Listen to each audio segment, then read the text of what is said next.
Hi all, welcome to One's Coaching. Today we are going to discuss the subject operating system. അപ്പോൾ ഇന്നത്തെ ക്ലാസ്സിലെ operating system എന്ന സബ്ജക്റ്റിലെ module 1 short question and answers ആണ് discuss ചെയ്യുന്നത്. നമുക്കറിയാവുന്ന പോലെ ഓപ്പറേറ്റിംഗ് സിസ്റ്റം എന്ന് പറഞ്ഞാൽ ഒരു കമ്പ്യൂട്ടർ സയൻസിന്റെ ഒരു കോർ സബ്ജക്റ്റ് ആണ് അല്ലേ. നമ്മൾ കമ്പ്യൂട്ടർ സയൻസിന്റെ ഉടനീളം ഏറ്റവും ഇമ്പോർട്ടന്റ് ആയിട്ടുള്ള ഒരു സബ്ജക്റ്റുകളിൽ ഒരു സബ്ജക്റ്റ് ആണ് ഓപ്പറേറ്റിംഗ് സിസ്റ്റം. അപ്പോൾ ഓപ്പറേറ്റിംഗ് സിസ്റ്റം എന്ന സബ്ജക്റ്റിലെ മൊഡ്യൂൾ 1 വരാവുന്ന ഷോർട്ട് അതായത് ഏറ്റവും ഇമ്പോർട്ടന്റ് ആയിട്ടുള്ള ക്വസ്റ്റ്യനും ആൻസേഴ്സും ആണ് ഇന്നിവിടെ ഡിസ്കസ് ചെയ്യുന്നത്.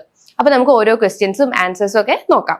ഓക്കെ, സോ നമുക്ക് ആദ്യം ഇതിന്റെ സിലബസ് ഒന്ന് ചെക്ക് ചെയ്യാം. സിലബസിനകത്ത് ഇൻട്രൊഡക്ഷൻ ടു ഓപ്പറേറ്റിംഗ് സിസ്റ്റം, അതായത് എന്താണ് ഓപ്പറേറ്റിംഗ് സിസ്റ്റം. ഓപ്പറേറ്റിംഗ് സിസ്റ്റം എന്ന് പറഞ്ഞാൽ എന്താണ്? Operating system is an interface between the user and the hardware. നമ്മുടെ യൂസറും ഹാർഡ്വെയറും തമ്മിൽ ഇടയിൽ നിൽക്കുന്ന ഒരു ഇന്റർഫേസിനെയാണ് നമ്മൾ എന്ത് പറയുന്നത്? ഓപ്പറേറ്റിംഗ് സിസ്റ്റം എന്ന് പറയുന്നത്. നമ്മൾ ഒരുപാട് എക്സാമ്പിൾ കണ്ടായിരുന്നു. ഏതൊക്കെയാണ്? വിൻഡോസ്, ലിനക്സ്, ആൻഡ്രോയിഡ്, മൊബൈൽ ഫോണിലൊക്കെ ആണെങ്കിൽ ആൻഡ്രോയിഡ്, iOS, അങ്ങനെ പലതരത്തിലുള്ള ഓപ്പറേറ്റിംഗ് സിസ്റ്റംസ് നമ്മൾ കണ്ടായിരുന്നു.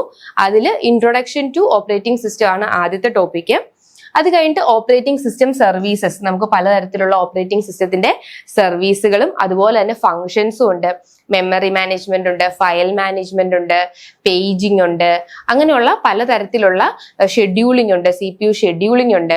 അങ്ങനെ പലതരത്തിലുള്ള ഫങ്ഷൻസ് ആണ് ഓപ്പറേറ്റിംഗ് സിസ്റ്റം ഹാൻഡിൽ ചെയ്യുന്നത്. സോ പിന്നെ അതുപോലെ തന്നെ ഏറ്റവും ഇമ്പോർട്ടന്റ് ആണ് പാസ്വേഡ് ആൻഡ് സെക്യൂരിറ്റി. നമ്മുടെ സെക്യൂരിറ്റി പ്രൊവൈഡ് ചെയ്യുന്നുണ്ട്. അങ്ങനെയുള്ള ഒരുപാട് കാര്യങ്ങൾ നമ്മുടെ ഓപ്പറേറ്റിംഗ് സിസ്റ്റം സഹായിക്കുന്നുണ്ട്. So operating system services, overview of operating system and kernels. അപ്പൊ എന്താണ് കേർണൽ അല്ലെ? കോർ എന്താണ്, കേർണൽ എന്താണ്, അതായത് ഓപ്പറേറ്റിംഗ് സിസ്റ്റത്തിന്റെ സ്ട്രക്ചർ എങ്ങനെയാണ്, അത് നമ്മൾ ഡിസ്കസ് ചെയ്തായിരുന്നു. ഓപ്പറേറ്റിംഗ് സിസ്റ്റത്തിന്റെ structure. Next Linux versus classic Unix kernels, അതായത് ലിനക്സ് കേർണലും ക്ലാസിക് സാധാരണയായിട്ടുള്ള യുണിക്സ് കേർണലും തമ്മിലുള്ള ഡിഫറൻസ് എന്താണ്, അത് ഓരോന്നിന്റെ ഡെഫിനേഷൻ എന്താണ്, എന്താണ് അതിന്റെ പ്രോപ്പർട്ടീസ്, അതിന്റെ ഡിഫറൻസ് എന്താണ്, ഇതൊക്കെ നമ്മൾ ക്ലാസ്സിൽ ഡിസ്കസ് ചെയ്തായിരുന്നു. അടുത്തത് നമ്മുടെ പ്രോസസ് കോൺസെപ്റ്റ്. എന്താണ് പ്രോസസ് എന്ന് പറഞ്ഞാല്? പ്രോസസ് മീൻസ് എന്താണ്? എ പ്രോഗ്രാം ഇൻ എക്സിക്യൂഷൻ, അതായത് ഒരു പ്രോഗ്രാം അതിന്റെ എക്സിക്യൂഷൻ സ്റ്റേജിലേക്ക് എത്തുമ്പോഴാണ് നമ്മൾ അതിന് എന്ത് പറയുന്നത്? പ്രോസസ് എന്ന് പറയുന്നത്. നമുക്ക് ഒരുപാട് പ്രോഗ്രാംസ് ഉണ്ട്. ആ പ്രോഗ്രാംസ് എപ്പോഴാണോ അതിന് CPU എക്സിക്യൂട്ട് ചെയ്യുന്നത് ആ സമയത്താണ് നമ്മൾ എന്ത് പറയുന്നത്? പ്രോസസ് എന്ന് പറയുന്നത്. സോ ആ പ്രോസസ് എങ്ങനെയാണ് ക്രിയേറ്റ് ആവുന്നത്?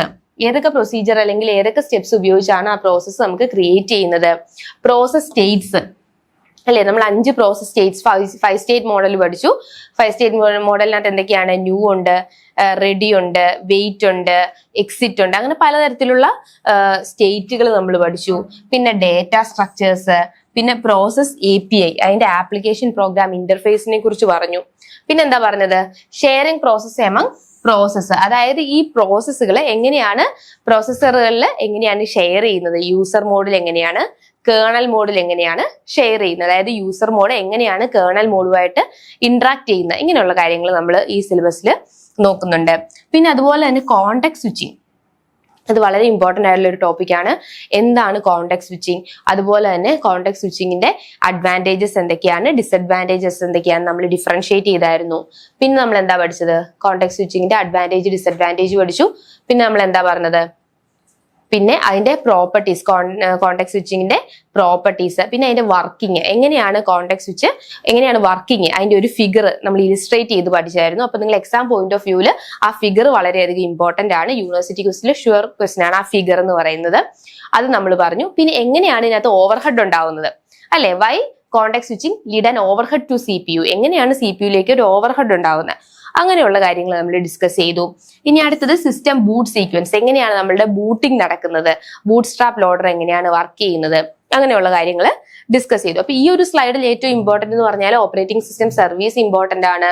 പ്രോസസ് ക്രിയേഷൻ, ഈ പ്രോസസ്സിന്റെ കോൺസെപ്റ്റ് വളരെയധികം ഇമ്പോർട്ടന്റ് ആണ്. പ്രോസസ്സിന്റെ കോൺസെപ്റ്റുകൾ എല്ലാം ചോദിക്കാറുണ്ട്, അതിന്റെ സ്റ്റേറ്റുകൾ ചോദിക്കാറുണ്ട്, അങ്ങനെയുള്ളതെല്ലാം വളരെ ഇമ്പോർട്ടന്റ് ആണ്. പിന്നെ അതുപോലെ തന്നെ കോണ്ടെക്സ്റ്റ് സ്വിച്ചിങ് വളരെ ഇമ്പോർട്ടന്റ് ആണ്. പിന്നെ നമുക്ക് ഒരു ഷോർട്ട് ആൻസർ ക്വസ്റ്റ്യൻ ആയിട്ടൊക്കെ നമ്മുടെ ബൂട്ടിംഗ് പ്രോസസ്സ്, ബൂട്ടിംഗ് എങ്ങനെയാന്നുള്ളത് നമുക്കൊരു ഷോർട്ട് ആൻസർ ക്വസ്റ്റ്യൻ ആയിട്ട് പ്രതീക്ഷിക്കാവുന്നതാണ്. ബൂട്ടിംഗ് പ്രോസസ്സ് അല്ലെങ്കിൽ ബൂട്ട് സ്ട്രാപ്പ് ലോഡർ എന്താണ്, അങ്ങനെയുള്ളതൊക്കെ ഒരു ഷോർട്ട് ആൻസർ ക്വസ്റ്റ്യനിൽ ചോദിക്കാൻ സാധ്യതയുണ്ട്. കോണ്ടെക്സ്റ്റ് സ്വിച്ചിങ് ഒക്കെ നമുക്ക് essay ക്വസ്റ്റ്യൻ ആണെങ്കിലും അതുപോലെ തന്നെ ഷോർട്ട് ആൻസർ ആയിട്ട് രണ്ടും ചോദിക്കാം. essay ക്വസ്റ്റ്യൻ ചോദിക്കുമ്പോൾ നിങ്ങൾ കോണ്ടെക്സ്റ്റ് സ്വിച്ചിങ് എന്താണ്, അതിന്റെ പ്രോപ്പർട്ടീസ് എന്താണ്, പിന്നെ അതുപോലെ തന്നെ എങ്ങനെയാണ് അതിന്റെ വർക്കിംഗ് വളരെയധികം ഇമ്പോർട്ടന്റ് ആണ്, പിന്നെ അഡ്വാൻറ്റേജ് എന്താണ്, ഡിസഡ്വാൻറ്റേജ്. അപ്പൊ ഇത്രയും കാര്യങ്ങളായിരിക്കും ഒരു എസ്എ പോയിന്റ് ഓഫ് വ്യൂവിൽ അതിനകത്ത് എഴുതേണ്ടത്. പിന്നെ നമ്മൾ അതുപോലെ തന്നെ ഓവർവ്യൂ, അതായത് ഓപ്പറേറ്റിംഗ് സിസ്റ്റത്തിന്റെ ഫങ്ഷൻസ് അല്ലെ, services and functions of operating system, functions. പിന്നെ അതുപോലെ തന്നെ ഓപ്പറേറ്റിംഗ് സിസ്റ്റത്തിനെ കുറിച്ച് പറയുമ്പോൾ പിന്നെ പ്രോസസ്സറിലെ ഈ യൂസർ മോഡും കേർണൽ മോഡും വളരെ ഇമ്പോർട്ടന്റ് ആണ്. അതൊരു ഷോർട്ട് ആൻസർ ക്വസ്റ്റ്യൻ ആയിട്ട് ചോദിക്കുക. How user mode interact with kernel mode, അങ്ങനെയുള്ള ഒരു ക്വസ്റ്റ്യൻ നമുക്ക് പ്രതീക്ഷിക്കാവുന്നതാണ്. ഇനി നമ്മൾ ഇതിന്റെ സെക്കൻഡ് പാർട്ട് ഓഫ് സിലബസ് നോക്കുവാണെങ്കിൽ ത്രെഡ്സ് ആൻഡ് കൺകറൻസി ആണ് ഇതിനകത്ത് വരുന്നത്. ത്രെഡും കൺകറൻസിയും. ത്രെഡ് വളരെ ഇമ്പോർട്ടന്റ് ആണ്, മൾട്ടി ത്രെഡിങ് അതൊക്കെ വളരെ ഇമ്പോർട്ടന്റ് കോൺസെപ്റ്റ് ആണ്. So concept of a thread, multi threading benefits, multi threading models, ഇതൊക്കെ വളരെയധികം ഇമ്പോർട്ടന്റ് ആണ്. അതായത് മൾട്ടി ത്രെഡിങ്ങിന്റെ മോഡൽസ് എന്തൊക്കെയാണ്, നമ്മൾ 1 to 1 അങ്ങനെയൊക്കെ പറഞ്ഞ് കുറെ മോഡൽസ് പഠിച്ചു. അപ്പൊ അതെങ്ങനെയാണ്, നമ്മൾ അതിന്റെ മോഡൽസ് എങ്ങനെയാണ്. പിന്നെ case study Linux implementation of thread, എങ്ങനെയാണ് ത്രെഡ് ലിനക്സ് വെച്ച് ഇംപ്ലിമെന്റ് ചെയ്യുന്നത്. പിന്നെ പ്രോസസ് ഷെഡ്യൂളിംഗ്, ഇത് വളരെ ഇമ്പോർട്ടന്റ് ആണ്. പ്രോസസ് ഷെഡ്യൂളിംഗ് നമുക്ക് ഷുവർ ആയിട്ട് ചോദിക്കാവുന്ന ഒരു ക്വസ്റ്റ്യൻ ആണ്. മൾട്ടി ത്രെഡിങ്ങും ഇതും ഷുവർ ആണ്. മൾട്ടി ത്രെഡിങ്, അതുപോലെ തന്നെ മൾട്ടി ത്രെഡിങ്ങിന്റെ ബെനിഫിറ്റ്സ് വളരെയധികം ഇമ്പോർട്ടന്റ് ആണ്. മൾട്ടി ത്രെഡിങ് ബെനിഫിറ്റ്സ്, അതുപോലെ തന്നെ മോഡൽസ്. പിന്നെ നമുക്ക് പ്രതീക്ഷിക്കാവുന്ന ഒരു ക്വസ്റ്റ്യൻ ആണ് കോൺസെപ്റ്റ്സ് ആൻഡ് ബേസിക് അൽഗോരിതംസ്. നമ്മൾ കുറെ അൽഗോരിതംസ് പഠിച്ചായിരുന്നു അല്ലേ? ഏതൊക്കെ അൽഗോരിതംസ് നമ്മൾ പഠിച്ചത്? ഫസ്റ്റ് ഇൻ ഫസ്റ്റ് ഔട്ട് പഠിച്ചു, ഷോർട്ടസ്റ്റ് ജോബ് ഫസ്റ്റ് പഠിച്ചു, പ്രയോറിറ്റി ഷെഡ്യൂളിംഗ് അല്ലെ, ഏതൊക്കെ പഠിച്ചു? ഫിഫോ പഠിച്ചു, ഫിഫോ. പിന്നെ ഏതാ പഠിച്ചത്? SJF, ഷോർട്ടസ്റ്റ് ജോബ് ഫസ്റ്റ് പഠിച്ചു. മൂന്നാമത്തത് പ്രയോറിറ്റി പഠിച്ചു അല്ലെ, പ്രയോറിറ്റി ഷെഡ്യൂളിംഗ് പഠിച്ചു. നാലാമത്തത് ഏതാ പഠിച്ചത്? റൗണ്ട് റോബിൻ പഠിച്ചു. ഓക്കെ, സോ അപ്പൊ ഫിഫോയ്ക്കകത്ത് എന്താ വരുന്നത്? First in first out. First in first out എന്ന് പറയുമ്പോൾ നമ്മൾ ആദ്യം വരുന്ന ആളെ പ്രോസസ് ചെയ്യുന്നു, നെക്സ്റ്റ് വരുന്ന ആളെ പ്രോസസ് ചെയ്യുന്നു, അങ്ങനെയായിരുന്നു ഫസ്റ്റ് ഇൻ ഫസ്റ്റ് ഔട്ട് പോയത്. സോ അതിനകത്തുള്ളൊരു ഡിസഡ്വാൻറ്റേജ് എന്താണ്? ബെലിഡീസ് അനോമലി. അതായത് നമ്മൾ ആദ്യത്തെ ആൾക്ക് ഒരുപാട് നേരം എക്സിക്യൂഷൻ ടൈം ഉണ്ടെങ്കിൽ അയാൾ അത്രയും നേരം എക്സിക്യൂട്ട് ചെയ്തിട്ടാണ് രണ്ടാമത്തെ ആൾക്ക് ചാൻസ് കിട്ടുള്ളൂ. ഓക്കെ, അപ്പൊ ഈ ലാസ്റ്റ് വരുന്ന ആൾക്കാരൊക്കെ എത്ര നേരം എന്നറിയാതെ ഇങ്ങനെ വെയിറ്റ് ചെയ്ത് നിൽക്കേണ്ടി വരും. ഓക്കെ, അങ്ങനെ ഒരു സ്റ്റാർവേഷൻ ഉണ്ടാവാനുള്ള ചാൻസ് ഉണ്ട്. അപ്പൊ നമ്മൾ അതിന് റെക്ടിഫൈ ചെയ്യാനായിട്ട് ഷോർട്ടസ്റ്റ് ജോബ് ഫസ്റ്റ് എന്ന് പറഞ്ഞ് വേറൊരു അൽഗോരിതം പഠിച്ചു. അതെന്താണ് shortest job first? Shortest job first എന്ന് പറഞ്ഞാൽ ഏറ്റവും എന്താണ് ലാസ്റ്റ് വരുന്നത്, അതായത് ഏറ്റവും ഷോർട്ടസ്റ്റ് ആയിട്ടുള്ള execution time, shortest execution time ആർക്കാണോ അവരെ ഫസ്റ്റ് കൺസിഡർ ചെയ്യാൻ തുടങ്ങി. ഇപ്പൊ P1, P2, P3, P4 എന്ന് പറയുമ്പോൾ അതിനകത്ത് P4-നാണ് എക്സിക്യൂഷൻ ടൈം കുറവെങ്കിൽ അയാളെ ആദ്യം നോക്കും, പിന്നെ അടുത്ത എക്സിക്യൂഷൻ ടൈം കുറവുള്ള ആളെ നോക്കും, അങ്ങനെ വെച്ച് ചെയ്യാൻ തുടങ്ങി. ഓക്കെ, അപ്പൊ എല്ലാവർക്കും കുറച്ചും കൂടി ഒരു മോഡറേറ്റ് എമൗണ്ട് ഓഫ് ടൈം കിട്ടാൻ തുടങ്ങി. ഇനി അടുത്ത വന്ന ആളാണ് പ്രയോറിറ്റി ഷെഡ്യൂളിംഗ്. അപ്പൊ ഇവിടെയൊക്കെ വരുമ്പോഴത്തേക്ക് എക്സിക്യൂഷൻ ടൈമും അതുപോലെ തന്നെ ആദ്യം വന്നതിന്റെയൊക്കെ അടിസ്ഥാനത്തിലായിരുന്നു ഈ രണ്ട് അൽഗോരിതം വർക്ക് ചെയ്തുകൊണ്ടിരുന്നത്. സോ പ്രയോറിറ്റി ഷെഡ്യൂളിങ്ങിനകത്തൊരു പ്രശ്നം പറ്റി. എന്താണ് പ്രയോറിറ്റി? അപ്പൊ ഈ രണ്ട് അൽഗോരിതത്തിൽ നമ്മൾ പ്രയോറിറ്റി കൺസിഡർ ചെയ്യുന്നില്ല. ഓക്കെ, അപ്പൊ നമ്മൾ അടുത്ത അൽഗോരിതം നോക്കി പ്രയോറിറ്റി ഷെഡ്യൂളിംഗ്, പ്രയോറിറ്റി കൺസിഡർ ചെയ്യുന്ന അൽഗോരിതം നോക്കി. സോ പ്രയോറിറ്റി എങ്ങനെയാണ് കൺസിഡർ ചെയ്യുന്നത്? അതിന്റെ പ്രയോറിറ്റിയുടെ ഒരു ഇത് വെച്ചിട്ട് നമ്മൾ എന്ത് ചെയ്യാൻ തുടങ്ങി? ഏറ്റവും ഹയസ്റ്റ് പ്രയോറിറ്റി ഉള്ളതിന് ഫസ്റ്റ്, സെക്കൻഡ് പ്രയോറിറ്റി ഉള്ളതിന് അടുത്തത്, അങ്ങനെയുള്ളൊരു രീതിയിലേക്ക് പോകാൻ തുടങ്ങി. ഇനി അടുത്തതാണ് റൗണ്ട് റോബിൻ. റൗണ്ട് റോബിൻ എന്ന് പറയുമ്പോൾ എങ്ങനെയാണ്? അതിനകത്തൊരു ക്വാണ്ടം ടൈം പ്രൊവൈഡ് ചെയ്ത് അല്ലേ, ഒരു ക്വാണ്ടം ടൈം അല്ലെ. ഇപ്പൊ സപ്പോസ് ഒരു ക്വാണ്ടം ടൈം, സപ്പോസ് 4 സെക്കൻഡ്, അങ്ങനെ ഒരു ക്വാണ്ടം ടൈം ഫിക്സ് ചെയ്തു. ആ ഫിക്സ് ചെയ്ത ടൈമിൽ എങ്ങനെയാണ്, അതായത് ഇപ്പൊ P1, P2, P3, P4 ആണെങ്കിൽ ആദ്യം P1 ആ 4 സെക്കൻഡ് എക്സിക്യൂട്ട് ചെയ്യും, next P2 4 second, P3 4 second, P4 4 second, അങ്ങനെ എല്ലാവർക്കും ഈക്വൽ എമൗണ്ട് ഓഫ് ക്വാണ്ടം ടൈമിൽ ആദ്യം അവരുടെ വർക്കിംഗ് നടക്കും. അപ്പൊ ആരും ഇങ്ങനെ വെയിറ്റ് ചെയ്തിരിക്കേണ്ട, എല്ലാവരുടെയും ഒരു സെർട്ടൺ എമൗണ്ട് ഓഫ് വർക്ക് അവിടെ എന്ത് ചെയ്യുന്നുണ്ട്? ഫിനിഷ് ചെയ്യുന്നുണ്ട്. അതാണ് റൗണ്ട് റോബിൻ. ഓക്കെ, അപ്പൊ ഒരു ക്വാണ്ടം ടൈം ഫിക്സ് ചെയ്യുന്നത് കൊണ്ട് അതാണ് അതിന്റെ ഹൈലൈറ്റ്. അപ്പൊ നിങ്ങൾ ആ ക്വാണ്ടം ടൈം എന്നുള്ളത് സ്പെസിഫൈ ചെയ്ത് എഴുതണം. ആ ക്വാണ്ടം ടൈമിൽ ഓരോരുത്തർക്കും എന്ത് ചെയ്യാൻ തുടങ്ങി? അതിൻ്റെതായ കുറച്ച് കാര്യങ്ങൾ ചെയ്യാനായിട്ട് തുടങ്ങി. അതാണ് നമ്മളുടെ ഈ കോൺസെപ്റ്റ്സ് ആൻഡ് ബേസിക് അൽഗോരിതത്തിനകത്ത് പറയുന്നത്. അപ്പൊ ഈ അൽഗോരിതം എങ്ങനെയാണ്, അതിന്റെ അഡ്വാൻറ്റേജ്, ഡിസഡ്വാൻറ്റേജ്. പിന്നെ നിങ്ങൾക്ക് ഒരു ക്വസ്റ്റ്യൻ പ്രതീക്ഷിക്കാവുന്നത് കമ്പയർ അല്ലെ, ഇത് ആവറേജ് വെയിറ്റിംഗ് ടൈം. നമ്മൾ ഓരോ അൽഗോരിതത്തിന്റെയൊക്കെ ആവറേജ് വെയിറ്റിംഗ് ടൈം ഒക്കെ പഠിച്ചായിരുന്നു. അപ്പം ഏതെങ്കിലും ഒരു രണ്ട് അൽഗോരിതം നിന്നിട്ട് compare the average waiting time of FIFO and SJF എന്ന് പറയുമ്പോൾ നിങ്ങൾ എന്ത് ചെയ്യണം? ഫിഫോ ആദ്യം എഴുതണം. ഇപ്പൊ ഒരു essay ക്വസ്റ്റ്യൻ ആയിട്ടാണ് ചോദിക്കുന്നതെങ്കിൽ ഫിഫോ നിങ്ങൾ ആദ്യം എഴുതണം, എന്താണെന്ന് എഴുതണം, ഫിഫോയുടെ ഒരു എക്സാമ്പിൾ കൊടുക്കണം, അതിന്റെ അഡ്വാൻറ്റേജ്, ഡിസഡ്വാൻറ്റേജ്. ഇനി SJF, ഷോർട്ടസ്റ്റ് ജോബ് ഫസ്റ്റ്, എന്താ അതിന്റെ ഒരു ഡെഫിനേഷൻ എഴുതുക, അതിന്റെ ഒരു എക്സാമ്പിൾ, ആ മുകളിലത്തെ എക്സാമ്പിൾ തന്നെ സെയിം എടുത്ത് SJF ചെയ്യുക.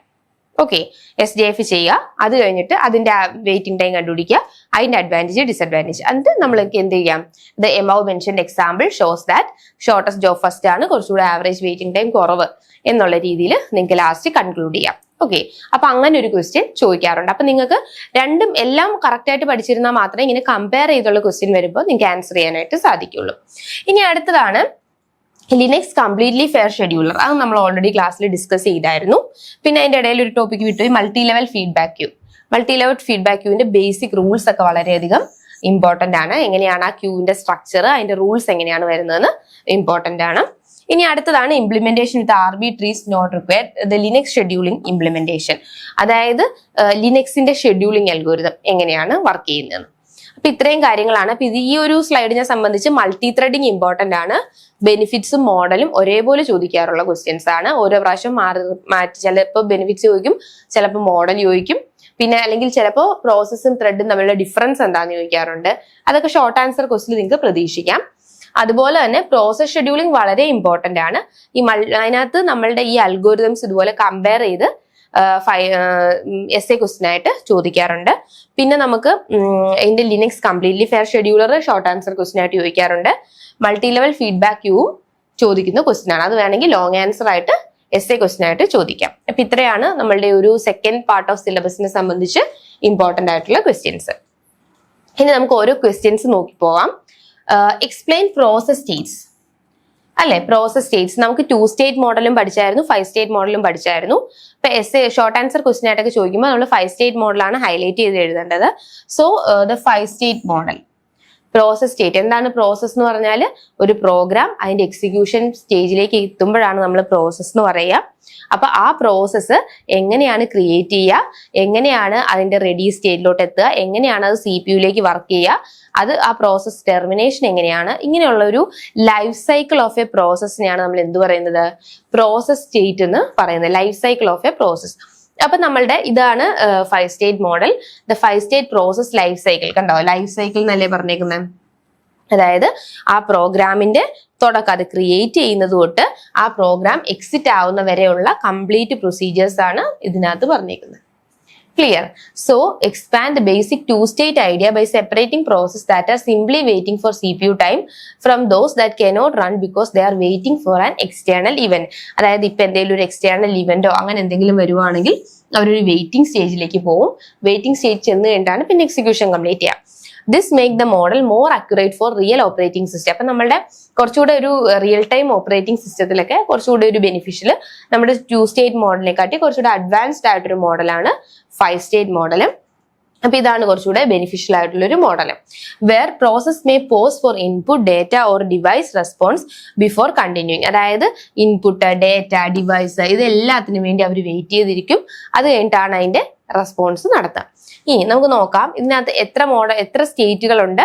5 സ്റ്റേറ്റ് മോഡലിന് ഡിനോട്ട് ചെയ്യുന്നതുകൊണ്ട് തന്നെ ഇതിനകത്ത് 5 സ്റ്റേറ്റുകളുണ്ട്. 1, 2, 3, 4, 5 സ്റ്റേറ്റ്. കണ്ടോ, ഇതാണ് 5 സ്റ്റേറ്റ് മോഡൽ. സോ അതിനകത്ത് ഫസ്റ്റ് സ്റ്റേറ്റ് എന്ന് പറഞ്ഞാൽ ന്യൂ ആണ്. ന്യൂ എന്ന് പറഞ്ഞാൽ ഒരു പ്രോസസ്സ് ക്രിയേഷൻ കഴിയുമ്പോൾ അത് ന്യൂ എന്ന് പറയുന്ന സ്റ്റേറ്റിലേക്കാണ് അത് പോകുന്നത്. ആ ന്യൂ സ്റ്റേറ്റ് കഴിഞ്ഞിട്ട് ആ പ്രോസസ്സ് റെഡി ആണ്, അതിന്റെ റിസോഴ്സുകളെല്ലാം കിട്ടി, അത് റെഡി ആണെങ്കിൽ അത് എന്ത് ചെയ്യും, അത് റെഡി സ്റ്റേറ്റിലേക്ക് പോകും. റെഡി സ്റ്റേറ്റിലേക്ക് പോയിട്ട് പിന്നെ എന്താ ചെയ്യുന്നത്, അതിന്റെ എല്ലാം റെഡി ആയിട്ടിരിക്കുവാണ്. വൺസ് ദ CPU ഫ്രീ ആവുമ്പോൾ അതെന്ത് ചെയ്യും, അത് അതിന്റെ റണ്ണിങ് സ്റ്റേറ്റിലേക്ക് പോകും. ഇനി ഈ റണ്ണിങ് സ്റ്റേറ്റിൽ കുറെ നേരം വെയിറ്റ് ചെയ്തിരുന്നു, CPU ബിസി ആയി അല്ലെങ്കിൽ റെഡി ആയില്ല, ടൈം ഔട്ട് ആയി പോയെങ്കിൽ നമ്മൾ എന്ത് ചെയ്യും, തിരിച്ച് റെഡി സ്റ്റേറ്റിലേക്ക് ആ പ്രോസസ്സ് വരും. ഇനി അടുത്തത് റണ്ണിങ് സ്റ്റേറ്റിൽ നിന്ന് അത് എന്ത് ചെയ്തു, അത് അടുത്ത ആഫ്റ്റർ കംപ്ലീറ്റിംഗ് ദ ടാസ്ക് അല്ലെ, ടാസ്ക് കംപ്ലീറ്റ് ചെയ്ത് കഴിയുമ്പോൾ അത് എക്സിറ്റ് സ്റ്റേറ്റ്. അപ്പൊ പ്രോസസ്സ് എന്തായി, എക്സിറ്റ് സ്റ്റേറ്റില് പ്രോസസ്സ് ടെർമിനേറ്റ് ആയി. പ്രോസസ് ടെർമിനേഷൻ ആണ് ഈ എക്സിറ്റ് സ്റ്റേറ്റിൽ നടക്കുന്നത്. അപ്പൊ വൺസ് ആ CPU ആ പ്രോസസ്സ് കംപ്ലീറ്റ് ചെയ്ത് കഴിയുമ്പോൾ അത് എക്സിറ്റ് എന്ന് പറയുന്ന സ്റ്റേറ്റിലേക്ക് മാറി. ഇനി എന്താ പറഞ്ഞേക്കുന്നത്, ഈ റണ്ണിങ്ങിൽ ഇരിക്കുന്ന പ്രോസസ്സ് എന്ത് ചെയ്യും, ഇപ്പൊ വൺസ് ഒരു പ്രോസസ്സ് റൺ ചെയ്തുകൊണ്ടിരിക്കുക, അപ്പൊ P1 എന്ന് പറയുന്ന പ്രോസസ്സ് റൺ ചെയ്തുകൊണ്ടിരിക്കുവാണ്. അപ്പൊ പെട്ടെന്ന് P2 എന്ന് പറയുന്ന ഒരു പ്രയോറിറ്റി കൂടിയ പ്രോസസ്സ് വന്നു. അപ്പൊ P1 എന്ത് ചെയ്യും, P1-നെ വെയിറ്റ് ചെയ്യും, P1 ഇങ്ങോട്ട് വരും അല്ലെ, ഇവിടെ വെയിറ്റിംഗ് സ്റ്റേറ്റിലോട്ട് വരും P1. അത് കഴിഞ്ഞിട്ട് എന്ത് ചെയ്യും, P1 വെയിറ്റിംഗ് സ്റ്റേറ്റിലോട്ട് വന്നു. അടുത്ത ആളെ, അതായത് ഇപ്പൊ P5 എന്ന് പറയുന്നതാണ് പ്രയോറിറ്റി കൂടിയെങ്കിൽ P5നെ നമ്മൾ ഇങ്ങോട്ട് കയറ്റി P5 റൺ ചെയ്തു. എക്സിറ്റ് ചെയ്തതിന് ശേഷം പിന്നെ എന്ത് ചെയ്യും, വൺസ് ഇത് റെഡി ആവുമ്പോൾ ഈ ബ്ലോക്ക് ആയിരുന്നതിനെ നമ്മൾ എന്ത് ചെയ്യും, റെഡി സ്റ്റേറ്റിലോട്ട് മാറ്റി പിന്നെ അത് റണ്ണിങ് സ്റ്റേറ്റിലോട്ട് മാറ്റും. ഓക്കെ, അപ്പൊ ഇതാണ് അതിന്റെ ഒരു പ്രൊസീജിയർ എന്ന് പറയുന്നത്. ക്ലിയർ അല്ലേ? അപ്പൊ ഇതാണ് 5 state model. The 5 States R, ഇപ്പൊ ഏതൊക്കെയാണ് സ്റ്റേറ്റ്? ന്യൂ ഉണ്ട്. ഫസ്റ്റ് സ്റ്റേറ്റ് എന്ന് പറഞ്ഞാൽ ന്യൂ ആണ്. The process has just been created, അതായത് പ്രോസസ്സ് ക്രിയേറ്റ് ചെയ്തതേ ഉള്ളൂ. It has in started running it, അതായത് റൺ ചെയ്യാൻ തുടങ്ങിയില്ല, പ്രോസസ് ക്രിയേറ്റ് ചെയ്തേ ഉള്ളൂ. But it's PCB, process control block is prepared. ഇത് വളരെ ഇമ്പോർട്ടന്റ് ആണ്, ഈ പ്രോസസ് കൺട്രോൾ ബ്ലോക്ക് എന്ന് പറയുന്ന ടോപ്പിക്. എന്താണ് പ്രോസസ് കൺട്രോൾ ബ്ലോക്ക്? അതായത് ഒരു പ്രോസസ്സിനെ സംബന്ധിച്ചുള്ള എല്ലാ ഇൻഫർമേഷൻസും എവിടെയാണുള്ളത്? ആ പ്രോസസ് കൺട്രോൾ ബ്ലോക്കിലാണ് ഉള്ളത്. അപ്പൊ പ്രോസസ് കൺട്രോൾ ബ്ലോക്കിനകത്ത് പ്രോസസ് ID ഉണ്ട്, പ്രോഗ്രാം കൗണ്ടർ ഉണ്ട്, അങ്ങനെ ഒരുപാട് ഫീൽഡുകളുണ്ട്. അപ്പൊ ആ പ്രോസസ് കൺട്രോൾ ബ്ലോക്ക് ക്രിയേറ്റ് ആയി. ഒരു പ്രോസസ് ക്രിയേറ്റ് ആവുന്നതോടൊപ്പം തന്നെ അതിന്റെ പ്രോസസ് കൺട്രോൾ ബ്ലോക്കും ക്രിയേറ്റ് ആവും. സോ അങ്ങനെ ക്രിയേറ്റ് ആയ പ്രോസസ്സുകളാണ് ഈ ന്യൂ എന്ന് പറയുന്ന സ്റ്റേറ്റിൽ ഉള്ളത്. ഇനി അടുത്തതാണ് ready. The process is loaded into memory and prepared to run as soon as the CPU becomes free.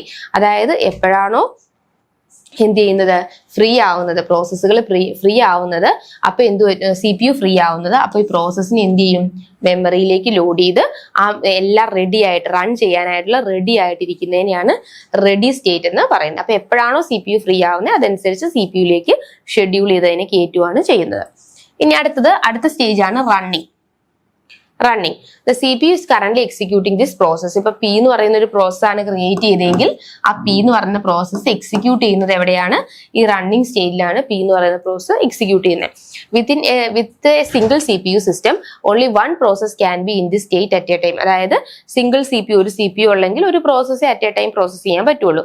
Multiple CPUs ഉള്ളപ്പോഴാണെങ്കിലോ, multi processor ഒക്കെ ആണെങ്കിലോ മൾട്ടിപ്പിൾ പ്രോസസ്സുകൾ അറ്റ് എ ടൈം നമുക്ക് ചെയ്യാൻ പറ്റും. ഇവിടെ സിംഗിൾ പ്രോസസ് ആണ് അറ്റ് എ ടൈം ചെയ്യുന്നത്.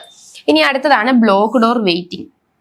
The process cannot continue execution because it is waiting for an event like IO completion or data input. അപ്പൊ നമ്മളുടെ പ്രോസസ്സ് എന്ത് ചെയ്യുന്നു? cannot continue execution, അതായത് എന്തെങ്കിലും ഒരു ഇൻട്രപ്റ്റ്, അതാണ് IO ഇന്ററപ്റ്റ്, ഒരു തടസ്സം. ഇൻട്രപ്റ്റ് എന്ന് പറഞ്ഞാൽ എന്താ? ഒരു തടസ്സം, അല്ലെങ്കിൽ വേറെ എന്തെങ്കിലും, ഇപ്പൊ ഒരു IO കിട്ടിയില്ല, അല്ലെങ്കിൽ ഒരു ഇൻപുട്ട് ആയിട്ടുള്ള ഏതെങ്കിലും ഡിവൈസ് കിട്ടിയില്ല ബാക്കി റൺ ചെയ്യാനായിട്ട്, അല്ലെങ്കിൽ വേറെ എന്തെങ്കിലും ഒരു പ്രയോറിറ്റി കൂടി ഒരു പ്രോസസ്സ് വന്നു, അപ്പൊ അതെന്ത് ചെയ്യും? ഇപ്പൊ കറന്റ്ലി വർക്ക് ചെയ്തുകൊണ്ടിരിക്കുന്ന P എന്ന് പറയുന്ന പ്രോസസ്സ് ബ്ലോക്ക്ഡ് അല്ലെങ്കിൽ വെയിറ്റിംഗ് സ്റ്റേജിലോട്ട് മാറ്റും. ആ വെയിറ്റിംഗ് സ്റ്റേജിലോട്ട് മാറ്റി കഴിഞ്ഞിട്ട് നമ്മൾ എന്ത് ചെയ്യും? വെയിറ്റിംഗ് സ്റ്റേജിലോട്ട് മാറ്റി കഴിഞ്ഞിട്ട് നമ്മൾ അവിടെ വെയിറ്റ് ചെയ്യിപ്പിക്കും.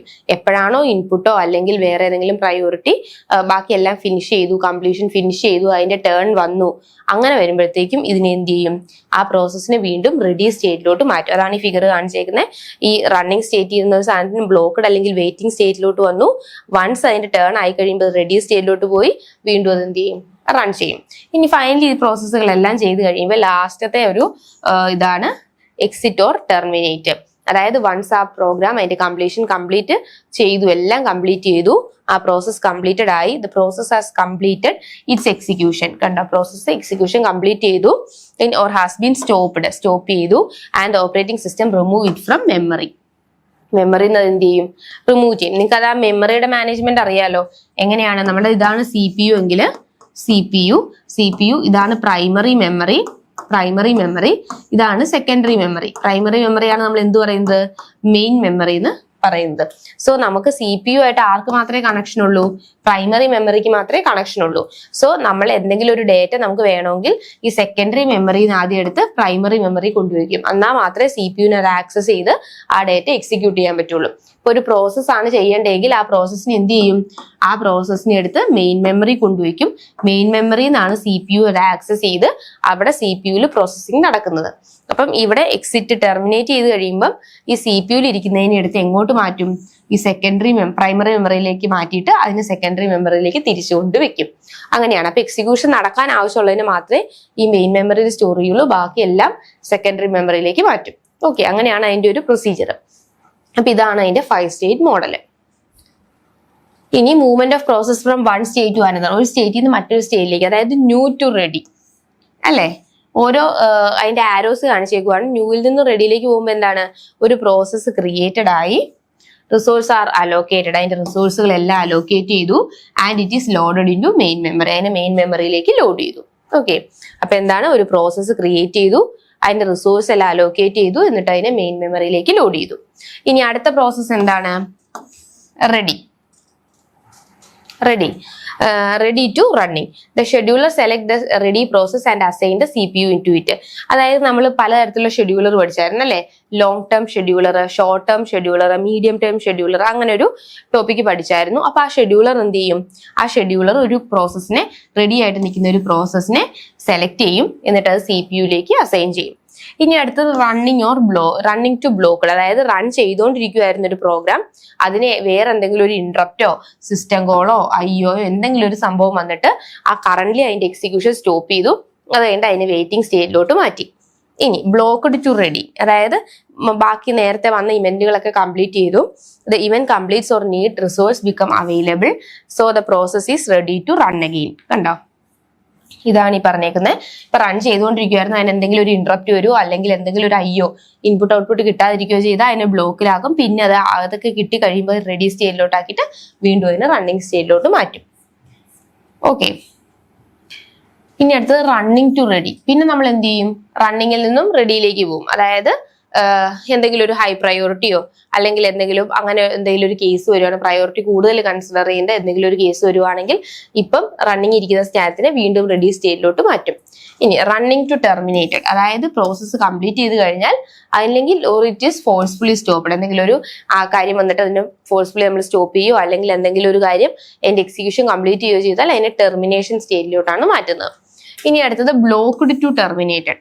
The process waiting for an event is aborted, അതായത് ഒരു ബ്ലോക്ക്ഡ് അല്ലെങ്കിൽ വെയിറ്റിംഗ് സ്റ്റേറ്റ് ഇരിക്കുന്ന ഒരു സാധനമായിരുന്നു, ഒരു പ്രോസസ് ആയിരുന്നു. ആ പ്രോസസ്സിന് എന്താണ്, അതിന്റെ ഇവന്റ് അബോർട്ട് ചെയ്യുകയോ അല്ലെങ്കിൽ കില്ല് ചെയ്യുകയോ ചെയ്താൽ അതിന് എന്ത് ചെയ്യാം, അതിനെ ടെർമിനേറ്റഡ് സ്റ്റേറ്റിലോട്ട് ഡയറക്റ്റ് ആയിട്ട് മാറ്റാം. ഇനി ജനറൽ റൂൾ എന്താണ്, a process may move between ready running blocked many times but new terminated happen only once in its lifetime. അതായത് നമുക്ക് ഇപ്പം ഒരു പ്രോസസ്സിനെ ക്രിയേറ്റ് ചെയ്യാന്ന് പറയുന്നതും ആ പ്രോസസ്സിനെ ടെർമിനേറ്റ് ചെയ്യാന്ന് പറയുന്നതും ഒറ്റ പ്രാവശ്യം ചെയ്യുള്ളൂ അല്ലെ. ഇപ്പൊ നമ്മളുടെ ഒരു മനുഷ്യന്റെ ഇതെടുത്താൽ നമ്മൾ പല പ്രോസസ്സിലൂടെ കടന്നു പോകും, പക്ഷെ ജനിക്കുക എന്നുള്ളതും മരിക്കുക എന്നുള്ള ഒറ്റ പ്രാവശ്യമല്ലേ ഉള്ളൂ. അതുപോലെ തന്നെയാണ് ഈ പ്രോസസ്സ് ക്രിയേറ്റ് ചെയ്യുന്നതും ടെർമിനേറ്റ് ചെയ്യുന്നതും ഒറ്റ പ്രാവശ്യം നടക്കുള്ളൂ. പക്ഷെ ഈ 3 സ്റ്റേജിലൂടെ, റെഡി റണ്ണിങ് ബ്ലോക്കുള്ള സ്റ്റേജിലൂടെ ഇത് പല പ്രാവശ്യം കടന്നു പോകുന്നുണ്ട്. ഓക്കെ, അപ്പൊ അതായിരുന്നു ഫസ്റ്റ് ക്വസ്റ്റ്യൻ. ഇനി നമുക്ക് അടുത്ത ക്വസ്റ്റ്യൻ നോക്കാം, difference between threads and process. ത്രെഡും പ്രോസസ്സും തമ്മിലുള്ള ഡിഫറൻസ് എന്താന്ന് നോക്കാം. ഓക്കെ, ത്രെഡ് എന്ന് പറഞ്ഞാൽ എന്താണ്, ഒരു പ്രോസസ്സിനെ നമ്മൾ പല ത്രെഡുകളായിട്ട് ഡിവൈഡ് ചെയ്തിട്ടുണ്ട്. ഓക്കെ, അപ്പൊ നമ്മൾ നേരത്തെ പറഞ്ഞു ഇങ്ങനെ ഒരു പ്രോസസ്സിനെ നമ്മൾ എന്ത് ചെയ്യും, അതിനെ സെക്കൻഡറി മെമ്മറിയിൽ നിന്ന് പ്രൈമറി മെമ്മറിയിലേക്ക് അല്ലെങ്കിൽ മെയിൻ മെമ്മറിയിലേക്ക് കൊണ്ടുവരും, മെയിൻ മെമ്മറിയിൽ നിന്ന് CPU-ലേക്ക് എക്സിക്യൂഷൻ നടത്തുന്നു. അപ്പോൾ ഒരു പ്രോസസ്സിനെ കംപ്ലീറ്റ് ആയിട്ട് എടുക്കുന്നതിനെക്കാട്ടി നല്ലത് ഈ പ്രോസസ്സിനെ എന്ത് ചെയ്യും, കുറെ സബ് പ്രോസസ്സുകളായിട്ട് ഡിവൈഡ് ചെയ്യും. ഈ സബ് പ്രോസസ്സുകളെയാണ് നമ്മൾ എന്ത് പറയുന്നത്, ഇതൊരു പ്രോസസ്സാണ്, ഇത് വലുതൊരു പ്രോസസ്സാണ്, അതിന്റെ ചെറിയ സബ് പ്രോസസ്സുകളായിട്ട് ഇവിടെ ഡിവൈഡ് ചെയ്തിട്ടുണ്ട്. ഈ ഓരോ സബ് പ്രോസസ്സുകളെയാണ് നമ്മൾ എന്ത് പറയുന്നത്, ത്രെഡ് എന്ന് പറയുന്നത്. ഓക്കെ, അപ്പം ത്രെഡ് എന്ന് പറഞ്ഞാൽ എന്താണ്, thread is also called light weight process. ത്രെഡിന് നമ്മൾ എന്താ പറയുന്നത്, ലൈറ്റ് വെയിറ്റ് പ്രോസസ് എന്നാണ് പറയുന്നത്.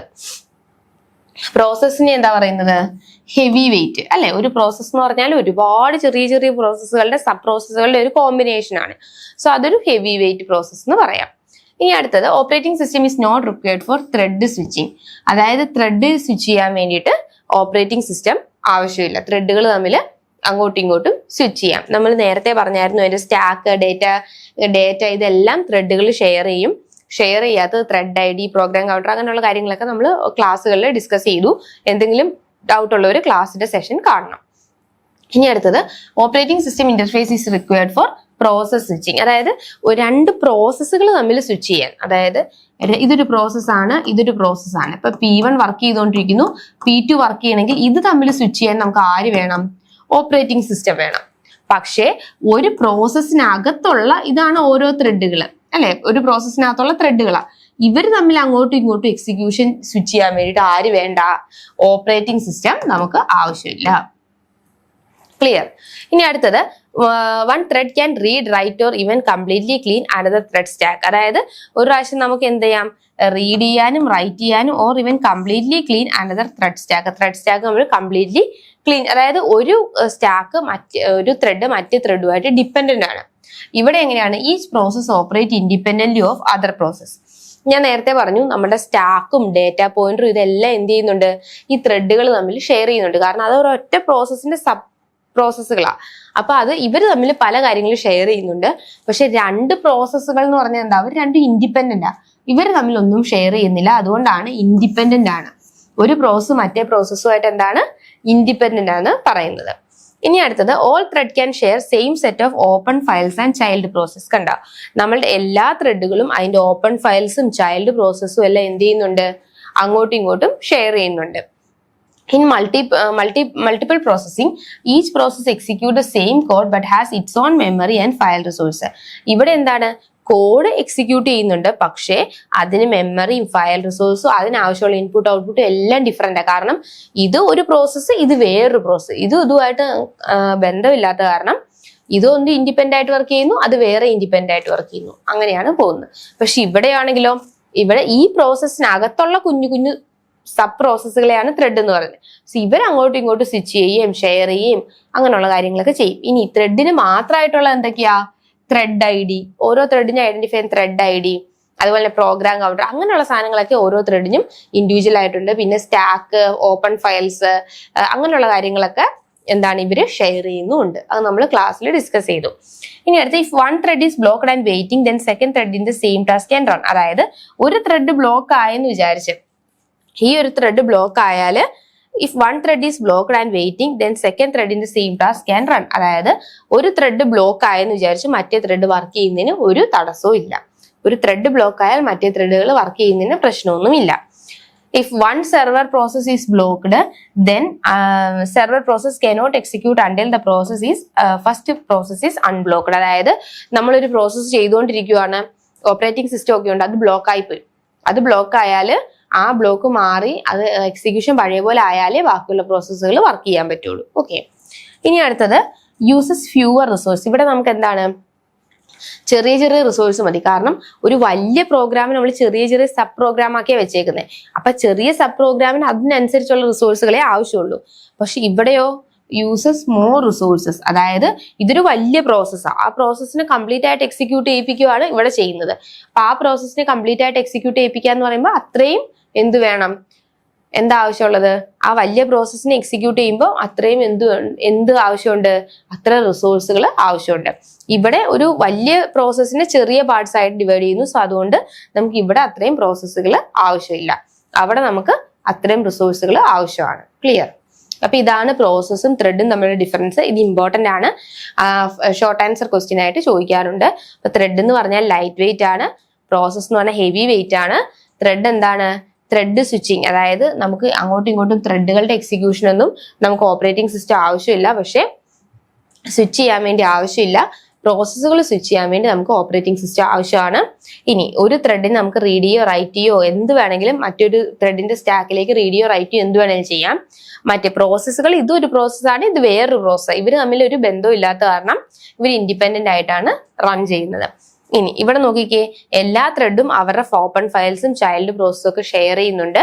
ഇവിടെ നമുക്ക് എന്താണ്, സെയിം കോഡ് എക്സിക്യൂട്ട് ചെയ്യുമെങ്കിലും പക്ഷെ അതിന്റെ മെമ്മറിയും ഫയൽ റിസോഴ്സും ഒക്കെ വേറെയാണ്. അടുത്ത question, if one thread is blocked and waiting second thread. അതായത് ഒരു ത്രെഡ് ബ്ലോക്ക് ആയി എന്ന് വെച്ചാൽ അടുത്ത ത്രെഡ് എന്ത് ചെയ്യില്ല, ആ ത്രെഡ് വെച്ച് നമുക്ക് അടുത്ത ടാസ്ക് റൺ ചെയ്യുന്നതിന് വേറെ പ്രശ്നമൊന്നുമില്ല. പക്ഷെ ഇവിടെ ഒരു പ്രോസസ്സ് ബ്ലോക്ക് ആയാൽ അത് അൺബ്ലോക്ക് ആയിട്ടേ അടുത്ത പ്രോസസ്സ് വർക്ക് ചെയ്യുള്ളൂ. ഇവിടെ നമുക്ക് ചെറിയ ഇതായത് കാരണം, അതായത് ലൈറ്റ് വെയിറ്റ് ആയിട്ടുള്ള പ്രോസസ്സ് ആയ കാരണം കുറച്ച് റിസോഴ്സുകളെ ആവശ്യമുള്ളൂ.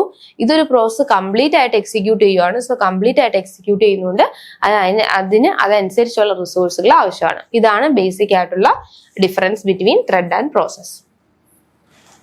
ഇനി അടുത്ത question, how are user threads mapped with kernel threads. എങ്ങനെയാണ് യൂസർ ത്രെഡും കേർണൽ ത്രെഡുമായിട്ട് മാപ്പ് ചെയ്യുന്നത്? നമ്മൾ അതിനകത്ത് 3 മോഡൽസ് പഠിച്ചു അല്ലെ. കേർണൽ ത്രെഡും യൂസർ ത്രെഡും എന്താന്ന് പറഞ്ഞായിരുന്നു. നമ്മൾ അതിനെ ഡിഫറൻഷിയേറ്റ് ചെയ്യാനായിട്ട് 3 മോഡൽസ് പഠിച്ചു. ഏതൊക്കെയാണ്? Many to many model, many to one model, 1 to 1 model. ഏതൊക്കെയാണ് 3 മോഡൽ പഠിച്ചത്? Many to many model, many to one model, one to one model. ഇതാണ് പഠിച്ചത്. സോ അതിനകത്ത് ഫസ്റ്റത്തെ ഏതായിരുന്നു? മെനി ടു മെനി മോഡൽ ആണ് ആദ്യത്തെ, many to many model. In this model, we have multiple user thread multiplexed to same lesser number of kernel level threads. അപ്പൊ എന്താണ് ഇതിനകത്ത് യൂസർ ലെവൽ ത്രെഡുകൾ എന്താണ്? യൂസർ ലെവലും ഉണ്ട്, വേറെ ഏത് ലെവലും ഉണ്ട്? കേർണൽ ലെവലും ഉണ്ട്. ഇത് തമ്മിൽ എങ്ങനെയാണ് കേർണൽ മോഡ് അല്ലെങ്കിൽ കേർണൽ ലെവൽ ഇത് തമ്മിൽ എങ്ങനെയാണ് ഇന്ററാക്ട് ചെയ്യുന്നത്? അതിനാണ് നമുക്ക് ഈ 3 മോഡൽസ് ഉള്ളത്. ഏതൊക്കെയാണ്? മെനി ടു മെനിയിൽ ഇന്ററാക്ട് ചെയ്യാം, മെനി ടു വണ്ണില് അല്ലെങ്കിൽ വൺ ടു വണ്ണിൽ ഇന്ററാക്ട് ചെയ്യാം. സോ ഇവിടെ മെനി ടു മെനി ആണെങ്കിൽ യൂസർ ലെവലിന്റെ അതേ ഇതിലോ അല്ലെങ്കിൽ ലെസ്സറിലോ ആയിരിക്കും എന്തുണ്ടാവുക? കേർണൽ ലെവൽസ് ഉണ്ടാവുക. അപ്പം യൂസർ ലെവലിനെക്കാട്ടി സെയിമോ അല്ലെങ്കിൽ ലെസ്സർ നമ്പർ ഓഫ് കേർണൽസ് ആയിരിക്കും ഉണ്ടാവുക. അതാണ് പറഞ്ഞത് in this model we have multiple user threads. ഇവിടെ ഒരുപാട് യൂസർ ത്രെഡ്സ് ഉണ്ടാവും. Multiplex to same or less number of kernel level threads. Number of kernel level threads are specific to the machine. Advantage of this model is if a user thread is blocked, we can schedule other user thread to other kernel thread. അതായത് ഇതിൽ ഏതെങ്കിലും ഇപ്പൊ user level ABCD എന്നുണ്ട്. ഇതിൽ ഏതെങ്കിലും ഒന്ന് block ആയാലും നമുക്ക് വേറെ കേർണൽ ലെവലിലേക്ക് മാപ്പ് ചെയ്തിട്ട് നമുക്ക് ബാക്കിയുള്ളതെല്ലാം മാപ്പ് ചെയ്യാം. അല്ലാതെ ഒരെണ്ണം ബ്ലോക്ക് ആയെന്ന് വെച്ചാൽ കംപ്ലീറ്റ് സിസ്റ്റം എന്ത് ചെയ്യണ്ട? സ്റ്റോപ്പ് ചെയ്യേണ്ട ആവശ്യമില്ല. അപ്പൊ അതുകൊണ്ട് അതാണ് ഇതിന്റെ ഒരു അഡ്വാൻറ്റേജ് എന്ന് പറയുന്നത്. Thus system doesn't block if a particular thread is blocked, it is a best multi threading model. ഇതൊരു ബെസ്റ്റ് മൾട്ടി ത്രെഡിംഗ് മോഡലാണ്. അതായത് ഒരു സിസ്റ്റം ബ്ലോക്ക് ആയി അല്ലെങ്കിൽ ഒരു ത്രെഡ് ബ്ലോക്ക് ആയി എന്ന് വെച്ച് ബാക്കിയുള്ളതിന്റെ എക്സിക്യൂഷനെ അത് അഫക്റ്റ് ചെയ്യുന്നില്ല. നിങ്ങൾക്ക് ഇതിന്റെ ഫിഗർ കാണുമ്പോൾ കുറച്ചുകൂടെ ക്ലിയർ ആയിട്ട് മനസ്സിലാവും. ഇതിന്റെ ഫിഗർ വളരെയധികം ഇമ്പോർട്ടന്റ് ആണ്. ഈ ഫിഗർ എക്സാം പോയിന്റ് ഓഫ് വ്യൂവിൽ നിങ്ങൾ ഈ മോഡൽസിന്റെ തിയറി എഴുതിയിട്ട് കാര്യമില്ല, അതിന്റെ ഈ ഇല്ലുസ്ട്രേഷനും കൂടെ കാണിച്ചാലാണ് അതിന്റെ ഫുൾ മാർക്ക് സ്കോർ ചെയ്യാൻ പറ്റുള്ളൂ. So many to many multi threading model. അപ്പൊ നമുക്കറിയാം നമുക്ക് 2 സ്പേസുകളുണ്ട്, യൂസർ സ്പേസും ഉണ്ട്, കേർണൽ സ്പേസും ഉണ്ട്. ഓക്കെ, അപ്പൊ നമുക്ക് ഇതിനകത്ത് കുറെ എന്തുണ്ട്? യൂസർ ത്രെഡ്സ് ഉണ്ട്. അതുപോലെ തന്നെ സെയിം നമ്പറോ അല്ലെങ്കിൽ അതിനെക്കാട്ടി കുറവോ എന്തുണ്ട്? കേർണൽ ലെവൽ ത്രെഡ്സും ഉണ്ട്. സോ അപ്പൊ നമ്മൾ യൂസർ ലെവൽ ത്രെഡും കേർണൽ ലെവൽ ത്രെഡുമായിട്ട് എന്താണ് ഓരോന്നും ഇങ്ങനെ മാപ്പ് ചെയ്തേക്കുവാണ്. മെനി ടു മെനി എങ്ങനെ വേണമെങ്കിലും നമുക്ക് എന്ത് ചെയ്യാം? മാപ്പ് ചെയ്യാം. അപ്പൊ ഇതിൽ ഏതെങ്കിലും ഇങ്ങനെ അങ്ങോട്ടും ഇങ്ങോട്ടും ഒക്കെ മാപ്പ് ചെയ്യാം. അതായത് ഈ ഒരു യൂസർ ത്രെഡ് 1 ഏതൊക്കെയായിട്ടാണ് മാപ്പ് ചെയ്തേക്കുന്നത്? നമ്മുടെ BU ആയിട്ട് മാർക്ക് ചെയ്തിട്ടുണ്ട്, അതുപോലെ തന്നെ DU ആയിട്ട് മാർക്ക് ചെയ്തിട്ടുണ്ട്. അപ്പൊ ഈ ഒരു യൂസർ ലെവൽ ത്രെഡിന് എന്തെങ്കിലും പറ്റിയാൽ ഈ ബിയിലേക്കും വർക്ക് ചെയ്യാം അല്ലെങ്കിൽ ഡിയിലേക്കും വർക്ക് ചെയ്യാം. ഓക്കെ, അപ്പൊ എന്തെങ്കിലും പറഞ്ഞതിന് എന്തെങ്കിലും പ്രശ്നം പറ്റിയാലും നമുക്ക് ബാക്കിയുള്ളതിൽ മാപ്പിംഗ് പോസിബിൾ ആണ്. ക്ലിയർ? അതാണ് many to many multi threading model എന്ന് പറയുന്നത്. ഇനി അടുത്തത് many to one model. Many to one അതിനകത്ത് എങ്ങനെയാണ്? In this model we have multiple user thread map to one kernel thread. അതായത് നമുക്ക് മൾട്ടിപ്പിൾ യൂസർ ത്രെഡ് ഉണ്ടാവും. കണ്ടോ, യൂസർ ത്രെഡുകൾ കുറെ ഉണ്ട്, പക്ഷെ നമുക്ക് എത്ര കേർണൽ ത്രെഡേ ഉള്ളൂ? 1 കേർണൽ ത്രെഡേ ഉള്ളൂ. അതാണ് മെനി ടു വൺ. അത് ആ പേര് ഓർത്തിരുന്നാൽ മതി. മെനി യൂസർ ത്രെഡും 1 kernel thread, many to one. അപ്പോൾ in this model when a user thread make a blocking system call entire process block. അതായത് ഏതെങ്കിലും ഒരു ഇത് ബ്ലോക്ക് ആയി പോയാൽ ഈ എൻറ്റയർ സിസ്റ്റം, കാരണം ഈ ഒരു കേർണൽ ത്രെഡ് ബ്ലോക്ക് ആയാൽ ഇതിനെ എല്ലാത്തിനെയും അഫക്ട് ചെയ്യും. കാരണം നമുക്ക് ഒറ്റ കേർണൽ ത്രെഡേ ഉള്ളൂ. സോ അതുകൊണ്ട് ഈ എൻറ്റയർ സിസ്റ്റത്തെ നമുക്ക് അഫക്ട് ചെയ്യാൻ ചാൻസ് ഉണ്ട്. ഇനി as we have only 1 kernel thread and only 1 user thread can access kernel at a time. അതായത് നമുക്ക് ഒരു കേർണൽ ത്രെഡ് ഉള്ളത് കൊണ്ട് only 1 user thread can access kernel at a time. അതായത് ഇപ്പൊ യൂസർ 1 എക്സിക്യൂട്ട് ചെയ്തുകൊണ്ടിരിക്കുമ്പോൾ ആ യൂസർ 1 മാത്രമേ എക്സിക്യൂഷൻ ചെയ്യാൻ പറ്റുള്ളൂ. അത് കഴിഞ്ഞാൽ മാത്രമേ യൂസർ 2നും യൂസർ 3ക്കും അങ്ങനെ 1 by 1 ആയിട്ട് ചെയ്യാൻ പറ്റുള്ളൂ. കാരണം എന്തുകൊണ്ടാ? എക്സിക്യൂഷൻ ചെയ്യണമെങ്കിൽ യൂസർ ത്രെഡും വേണം, കേർണൽ ത്രെഡും വേണം. അല്ലെ, നമ്മൾ ക്ലാസ്സിൽ പഠിച്ചില്ലേ എങ്ങനെയാണ് യൂസറും കേർണലുമായിട്ട് എക്സിക്യൂട്ട് ചെയ്യുന്നതെന്നൊക്കെ പറഞ്ഞായിരുന്നു. അപ്പൊ അതിന്റെ എക്സിക്യൂഷൻ കംപ്ലീറ്റ് ചെയ്യണമെങ്കിൽ നമുക്ക് എന്ത് വേണം? യൂസറും കേർണലുമായിട്ട് എക്സിക്യൂഷൻ നടക്കണം. എക്സിക്യൂഷൻ നടക്കുമ്പോൾ ഇവിടെ ഒരു കേർണൽ ത്രെഡ് ഉള്ളത് കൊണ്ട് അറ്റ് എ ടൈം ഒരു യൂസർ ത്രെഡിന് മാത്രമേ നമുക്ക് എന്ത് ചെയ്യാൻ പറ്റുള്ളൂ? എക്സിക്യൂഷൻ നടത്താനായിട്ട് സാധിക്കുള്ളൂ. ക്ലിയർ? അപ്പൊ അതുകൊണ്ട് അറ്റ് എ ടൈമിൽ ഒറ്റ കേർണൽ ത്രെഡിന് മാത്രമേ ഒറ്റ യൂസർ ത്രെഡിന് മാത്രമേ എക്സിക്യൂഷൻ സാധിക്കുള്ളൂ. So multiple thread are not able to access multi processor at a same time. അത് സെയിം ടൈമിൽ തന്നെ ഇതിനും എല്ലാ യൂസർക്കും അറ്റ് എ ടൈമിൽ തന്നെ എക്സിക്യൂഷൻ നടക്കില്ല. ക്ലിയർ? അപ്പൊ ഇതിനെയാണ് നമ്മൾ എന്ത് പറയുന്നത്? Many to one multi threading model എന്ന് പറഞ്ഞത്. The thread management is done on the user level, so it is more efficient. ഇവിടെ ത്രെഡ് മാനേജ്മെന്റ് ഒക്കെ യൂസർ ലെവലിലാണ് നടക്കുന്നത്, കേർണൽ ലെവൽ ആകെ ഒരെണ്ണേ ഉള്ളൂ. സോ കുറച്ചുകൂടെ എഫിഷ്യന്റ് ആണ്. പക്ഷെ എന്തെങ്കിലും ഒരു ക്രാഷ് അല്ലെങ്കിൽ സിസ്റ്റം ക്രാഷോ അല്ലെങ്കിൽ എന്തെങ്കിലും ഒരു ബ്ലോക്ക് വന്നാൽ അത് ഈ എല്ലാ യൂസർ ത്രെഡിനെയും അഫക്ട് ചെയ്യും. കാരണം ഇതിനകത്ത് ആകെ ഒരു കേർണൽ മാത്രമേ ഉള്ളൂ എക്സിക്യൂഷൻ കംപ്ലീറ്റ് ചെയ്യാൻ വേണ്ടി. അതുകൊണ്ട് എല്ലാത്തിനെയും ഇത് അഫക്ട് ചെയ്യും. ഇനി അടുത്തതാണ് 1-to-1 മോഡൽ. ഏതാണ് 1-to-1 model? In this model, 1-to-1 relationship between kernel and user thread. In this model, multiple thread can run on multiple processor. ഇതിനകത്ത് എന്താണ് മൾട്ടിപ്പിൾ ത്രെഡ്സ് മൾട്ടിപ്പിൾ പ്രോസസ്സറിൽ വർക്ക് ചെയ്യുന്നുണ്ട്. Problem with this model is that creating A user thread required corresponding kernel thread. ഇതിനകത്ത് particular ഇപ്പൊ എന്ന് പറയുന്ന അല്ലെങ്കിൽ 1 എന്ന് പറയുന്ന യൂസർ ത്രെഡിന് കറസ്പോണ്ട്, അതായത് ക്ലിയർ ആയിട്ട് ഒരു കേർണൽ ത്രെഡ് ഇവിടെ ഉണ്ടാവണം.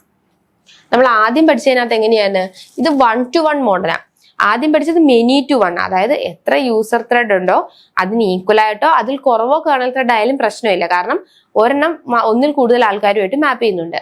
ഇത് പക്ഷെ അങ്ങനെയല്ല, ഒരെണ്ണം കറക്റ്റ് ആയിട്ട് ഒരു കേർണൽ ത്രെഡുമായിട്ട് മാത്രമേ മാപ്പ് ചെയ്യുന്നുള്ളൂ. അതായത് ഒരു യൂസർ ത്രെഡ് കറക്റ്റ് ആയിട്ട് ഒരു കേർണൽ ത്രെഡുമായിട്ട് മാത്രമേ മാപ്പ് ചെയ്യുന്നുള്ളൂ. അതാണ് 1-to-1. ഇപ്പൊ നോക്കിക്കേ, യൂസർ ത്രെഡ് 3 ആരുമായിട്ടേ മാപ്പ് ചെയ്യുന്നുള്ളൂ, കറക്റ്റ് ആ കേർണൽ ത്രെഡ് എയുമായിട്ട് മാത്രമേ മാപ്പ് ചെയ്യുന്നുള്ളൂ. അതുകൊണ്ടാണ് ഇതിനെ 1-to-1 മോഡൽ എന്ന് പറയുന്നത്. സോ അതാണ് ഈ ഒരു മോഡലിന്റെ ഡീറ്റെയിൽസ്.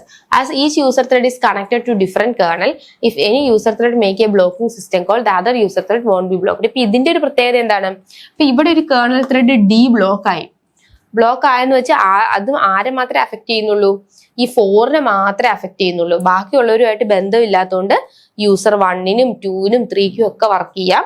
ആകെ ഇപ്പൊ ഏതെങ്കിലും ഒരു കേർണൽ ത്രെഡ് പോയാൽ ആ ഒരു പെർട്ടിക്കുലർ യൂസർ ത്രെഡിനെ മാത്രമേ അഫക്ട് ചെയ്യുന്നുള്ളൂ, ബാക്കിയുള്ള ഇതിനെയൊന്നും അഫക്ട് ചെയ്യുന്നില്ല.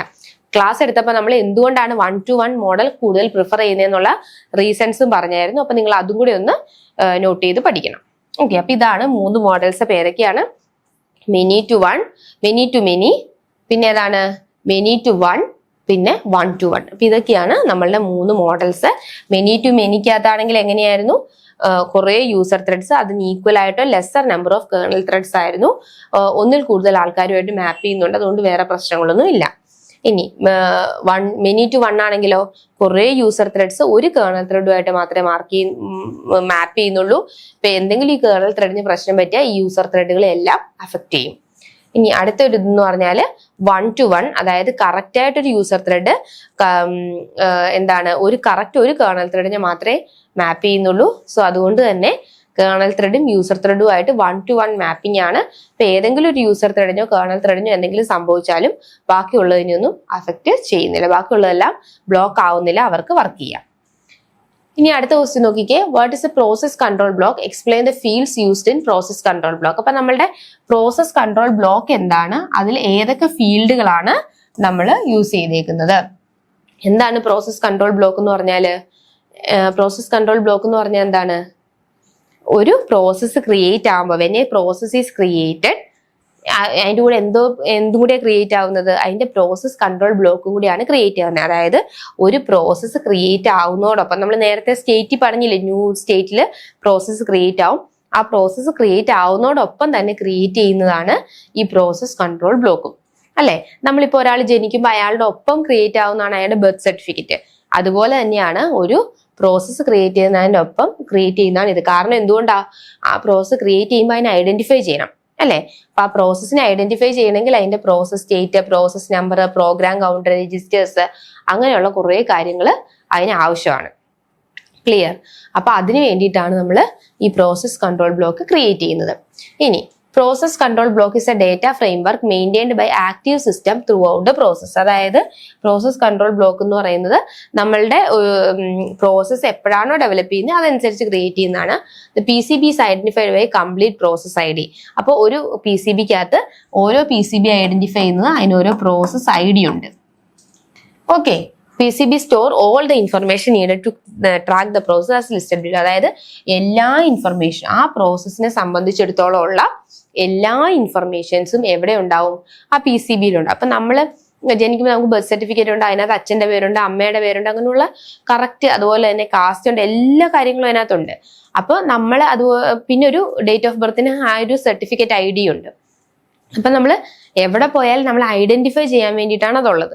അതുപോലെ തന്നെ ആ പ്രോസസ്സിനെ സംബന്ധിച്ച് എല്ലാ കാര്യങ്ങളും എവിടെയുണ്ട്?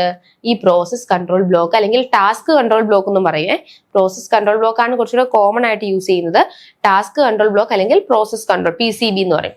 PCBക്കകത്താണ് അതിനകത്തുള്ള എല്ലാ കാര്യങ്ങളും ഉള്ളത്. ഓരോ PCBക്കകത്തും അതിന്റെ PCB പ്രോസസ് ID അവൈലബിൾ ആണ്. ക്ലിയർ? ഇനി നമുക്ക് ഇതിന്റെ ഓരോ ഫീൽഡ് നോക്കാം. First one, process state. The current state of the process, അതായത് ഇപ്പൊ ആ പ്രോസസ് ഏത് സ്റ്റേറ്റിലാണ്. നമ്മൾ നേരത്തെ ക്വസ്റ്റ്യൻ ഡിസ്കസ് ചെയ്തായിരുന്നു. പ്രോസസ്സിന് 5 സ്റ്റേറ്റ് ഉണ്ട്. ന്യൂ ഉണ്ട്, റെഡി, റണ്ണിങ്, ടെർമിനേറ്റ്, ബ്ലോക്ക്. ഈ 5 സ്റ്റേറ്റിൽ ഇപ്പൊ ആ പ്രോസസ് എവിടെയാണ് ഇരിക്കുന്നത് എന്നറിയാൻ വേണ്ടിയിട്ടാണ് process state. The current state of the process, whether it is ready, active, waiting or whatever. അതായത് റെഡി ആണോ, ആക്റ്റീവ് ആണോ, വെയിറ്റിംഗ് ആണോ, റണ്ണിങ് ആണോ, ഏത് സ്റ്റേറ്റിലാണോ ആ സ്റ്റേറ്റ് കാണിക്കാൻ വേണ്ടിയിട്ടാണ് പ്രോസസ് സ്റ്റേറ്റ് എന്നുള്ളൊരു ഫീൽഡ് കൊടുത്തേക്കുന്നത്. കണ്ടോ, ഇതിനകത്ത് കൊടുത്തിട്ടുണ്ട് പ്രോസസ് സ്റ്റേറ്റ്. ക്ലിയർ? ഇനി അടുത്തത് കോപ്പിറൈറ്റ്. ഈ ഫിഗർ വളരെയധികം ഇമ്പോർട്ടന്റ് ആണ്. ഈ ഫിഗർ വരയ്ക്കുന്നത് ഇതാണ് അതിന്റെ ഒരു ക്ലാസിക് ഫിഗർ എന്ന് പറയുന്നത്. ഒരു നമ്മൾ ബൈ ഡിഫോൾട്ട് നമ്മൾ സാധാരണയായിട്ടൊരു പ്രോസസ് PCBക്കകത്ത് ചിലപ്പോൾ അഡീഷണൽ വേറെ ഇൻഫർമേഷൻസ് ഒക്കെ ഓരോ PCBയെ സംബന്ധിച്ച് കാണാം. പക്ഷെ ബേസിക് ആയിട്ടുള്ള ഒരു ഫിഗർ ഇതാണ്. ഈ ഫിഗർ വളരെയധികം ഇമ്പോർട്ടന്റ് ആണ്. ഫിഗർ നിങ്ങൾ വരയ്ക്കണം. ഇനി this is required to enable or disable access to system resource. അതായത് കോപ്പിറൈറ്റ് എന്തായാലും നമ്മൾ എനേബിൾ ചെയ്യണോ ഡിസേബിൾ ചെയ്യണോ എന്നുള്ളതാണ്. ഇത് എല്ലാ ഫീൽഡിലും ഇല്ല, എന്നാലും ചില ഫീൽഡിലുണ്ട്. ഇനി processing ID, unique identification for each process in the application. അതായത് ഓരോ പ്രോസസ്സും ഓരോ ആപ്ലിക്കേഷനിൽ വർക്ക് ചെയ്യുമ്പോൾ അതിനകത്ത് ഓരോ ഐഡന്റിഫിക്കേഷൻ, നമ്മൾ യുണീക്ക് ID ആണ്. നമ്മളിപ്പോൾ ഓരോ കോളേജിലോ അല്ലെങ്കിൽ നമ്മളിപ്പോൾ സ്കൂളിൽ ചെല്ലുന്നു, കോളേജിൽ ചെല്ലുന്നു, ജോലിക്ക് കയറുന്നു, അപ്പോൾ ഓരോരുത്തർക്കും ഓരോ ID കൊടുത്തിട്ടില്ലേ, അത് ഐഡന്റിഫൈ ചെയ്യാൻ വേണ്ടിയിട്ട്. അതുപോലെ തന്നെയാണ് ഇവിടെ പ്രോസസ്സിംഗ് ID എന്ന് പറയുന്നത്. നെക്സ്റ്റ് വൺ ആണ് identifier, indicator of parental process. അതായത് ഐഡന്റിഫയർ, അതിന്റെ പേരന്റ് പ്രോസസ്സ് ഏതാണ്. നമുക്ക് ഇങ്ങനെ ഇപ്പൊ പ്രോസസ് എ എന്ന് പറഞ്ഞൊരു പ്രോസസ്സ് ഉണ്ട്. അതിനകത്ത് നിന്ന് വേറൊരു പ്രോസസ്സ് ക്രിയേറ്റ് ചെയ്താൽ എ നിന്ന് ക്രിയേറ്റ് ചെയ്യുന്നതാണ് ബി. ഇപ്പൊ ബി എന്ന് പറയുന്ന ആരുടെ പേരന്റ് ആണ്? ബിയുടെ പേരന്റ് ആരാണ്? എ ആണ്. അപ്പൊ അതനുസരിച്ച് അതിനെ ഐഡന്റിഫൈ ചെയ്യാൻ വേണ്ടിയിട്ടാണ് ഐഡന്റിഫയർ. അടുത്തതാണ് പ്രോഗ്രാം കൗണ്ടർ. ഇത് ഇമ്പോർട്ടന്റ് ആണ്. Program counter, the program counter refers to the address of the following command to be used in the process. അതായത് നമ്മളുടെ ഏത് കമാൻഡ് ആണ് ഇനി അടുത്തത് എക്സിക്യൂട്ട് ചെയ്യാൻ പോകുന്നത്. ഒരെണ്ണം എക്സിക്യൂട്ട് ചെയ്തു, അടുത്ത കമാൻഡ് ഏതാണ് എക്സിക്യൂട്ട് ചെയ്യാൻ പോകുന്നത്.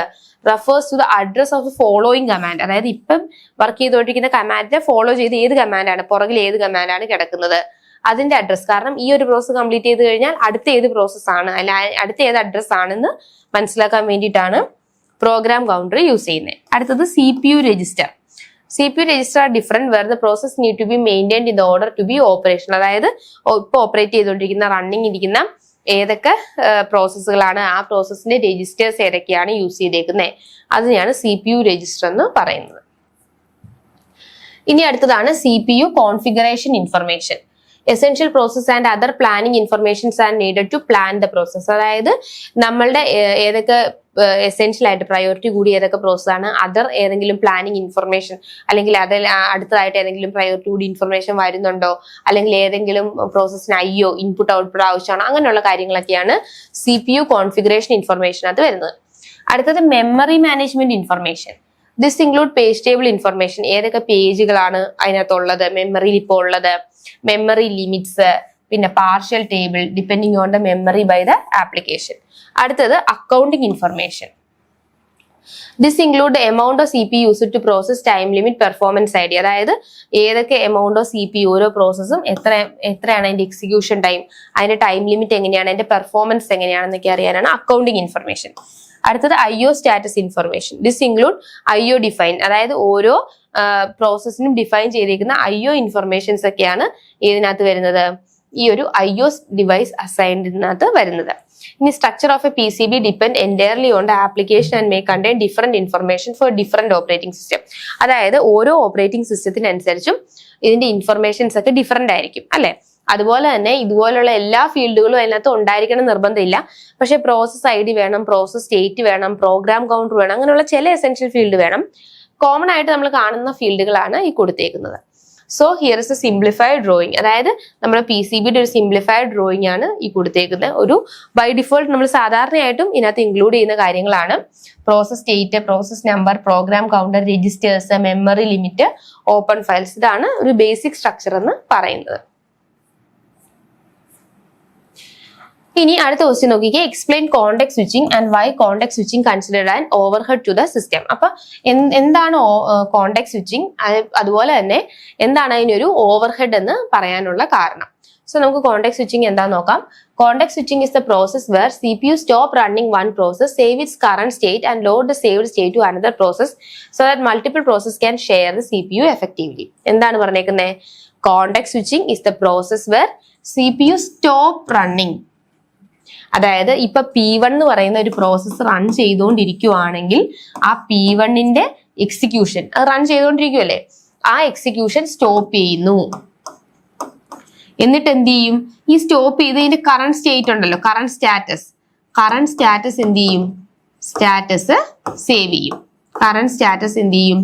സേവ് ചെയ്യും. അതാണ് പറഞ്ഞിരിക്കുന്നത് save its current state and load saved state of another process. എന്നിട്ട് ഇതുപോലെ വേറെ എന്തെങ്കിലും ഒരു ഇമ്പോർട്ടന്റ് ആയിട്ടുള്ള വന്നാൽ അതിനെ എന്ത് ചെയ്യും? ഇപ്പൊ സപ്പോസ് P2 ആണ് അടുത്ത വന്നെങ്കിൽ P2നെ റൺ ചെയ്യും. സോ അപ്പോൾ ഒരു പ്രോസസ്സ് അതിന്റെ എക്സിക്യൂഷൻ നടന്നുകൊണ്ടിരിക്കുമ്പം അതിനെ സ്റ്റോപ്പ് ചെയ്തു. ആ എവിടെ വെച്ചാണോ അതിന്റെ എക്സിക്യൂഷൻ സ്റ്റോപ്പ് ചെയ്തത് അവിടെ വെച്ച് അതിന്റെ എക്സിക്യൂഷൻ സ്റ്റോപ്പ് ചെയ്തു. അതിന്റെ സ്റ്റേറ്റ് ഉണ്ടല്ലോ, ആ സ്റ്റേറ്റ് അവിടെ അതിന്റെ എത്രയാണ് എക്സിക്യൂഷൻ ടൈം എടുത്തത്, എവിടെ വെച്ചാണ് എക്സിക്യൂഷൻ സ്റ്റോപ്പ് ചെയ്തത് എന്നുള്ളത്. ഇപ്പൊ സപ്പോസ് ഞാൻ ഒരു എക്സാമ്പിൾ പറഞ്ഞാൽ, ഇപ്പൊ ഒരെണ്ണം ഒരു 4 സെക്കൻഡ് ആയിരുന്നു എക്സിക്യൂട്ട് ചെയ്യാനുള്ള P1 എന്ന് പറയുന്നത്. 4 സെക്കൻഡ് ആയിരുന്നു എക്സിക്യൂഷൻ ടൈം. അതൊരു 2 സെക്കൻഡ് വന്നപ്പോ എന്ത് ചെയ്തു? എക്സിക്യൂഷൻ സ്റ്റോപ്പ് ചെയ്തു അല്ലെ. ഇനി ബാലൻസ് എത്രയുണ്ട്? 2 സെക്കൻഡ് ഉണ്ട് ബാലൻസ്. അപ്പൊ നമ്മൾ ഈ ആദ്യത്തെ 2 സെക്കൻഡ് നോട്ട് ചെയ്ത് വെക്കും. കാരണം എന്തുകൊണ്ടാ? ഇനി അടുത്ത പ്രാവശ്യം ഇതിന്റെ ബാക്കി എക്സിക്യൂഷൻ നടക്കുമ്പോൾ നമുക്ക് ആദ്യം തൊട്ട് ചെയ്യേണ്ട കാര്യമില്ല. ഈ എവിടെയാണോ നിർത്തി അവിടെ തൊട്ട് ചെയ്താൽ മതി. അതിന് വേണ്ടിയിട്ടാണ് അതിന്റെ സ്റ്റേറ്റ് എന്ത് ചെയ്യുന്നത്? സേവ് ചെയ്ത് വെക്കുന്നത്. അപ്പം അടുത്ത സ്റ്റേറ്റ് സേവ് ചെയ്ത് വെക്കും. എന്നിട്ട് അതിന്റെ ഷെയർ ദ CPU എഫക്റ്റീവ്ലി. അപ്പൊ ഇത് വർക്ക് ചെയ്തുകൊണ്ടിരിക്കുമ്പോൾ തന്നെ അടുത്തത് വർക്ക് ചെയ്തു, അത് റൺ ചെയ്ത് സ്റ്റോപ്പ് ചെയ്ത് കഴിയുമ്പോൾ പിന്നെ നമ്മൾ ആദ്യത്തെ വർക്ക് ചെയ്യും. അപ്പൊ അങ്ങനെ സ്വിച്ച് ചെയ്ത് യൂസ് ചെയ്യും. ഓക്കെ.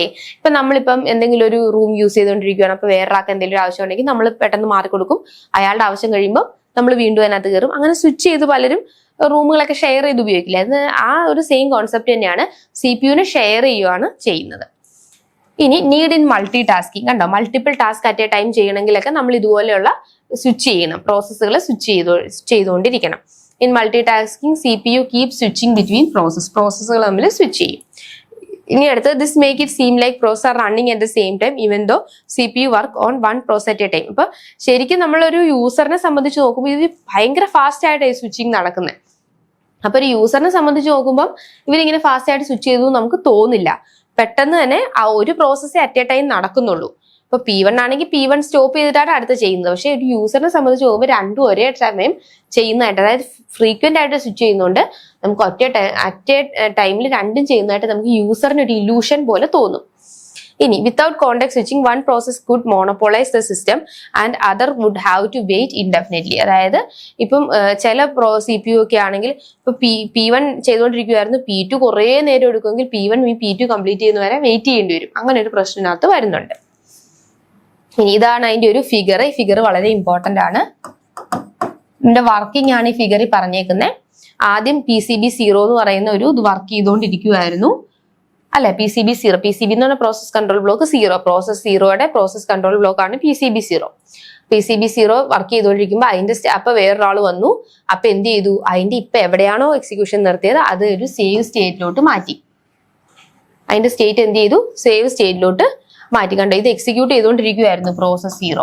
അപ്പൊ അത് എക്സിക്യൂട്ട് ചെയ്തപ്പം ഒരു ഇൻട്രപ്റ്റ് വന്നു. ഇൻട്രപ്റ്റ് വന്നപ്പോൾ ഇത് എക്സിക്യൂഷൻ സ്റ്റേറ്റിൽ നിന്ന് അതിന്റെ സ്റ്റേറ്റ് ഇപ്പൊ സേവ് സ്റ്റേറ്റിലോട്ട് മാറ്റി. ഓക്കെ. എന്നിട്ട് എന്ത് ചെയ്തു? അടുത്ത പ്രോസസ്സിനെ ലോഡ് ചെയ്തു. അതായത് P0 ഇങ്ങനെ വർക്ക് ചെയ്തുകൊണ്ടിരിക്കുമ്പോൾ എന്ത് വന്നു? അവിടെ ഒരു ഇൻട്രപ്റ്റ് വന്നു വർക്ക് ചെയ്തുകൊണ്ടിരിക്കുമ്പോൾ. അപ്പൊ അതിന്റെ കറണ്ട് സ്റ്റേറ്റ് സേവ് ചെയ്തു കഴിഞ്ഞിട്ട് അടുത്ത വന്ന ആരാണ്? P1 ആണ്.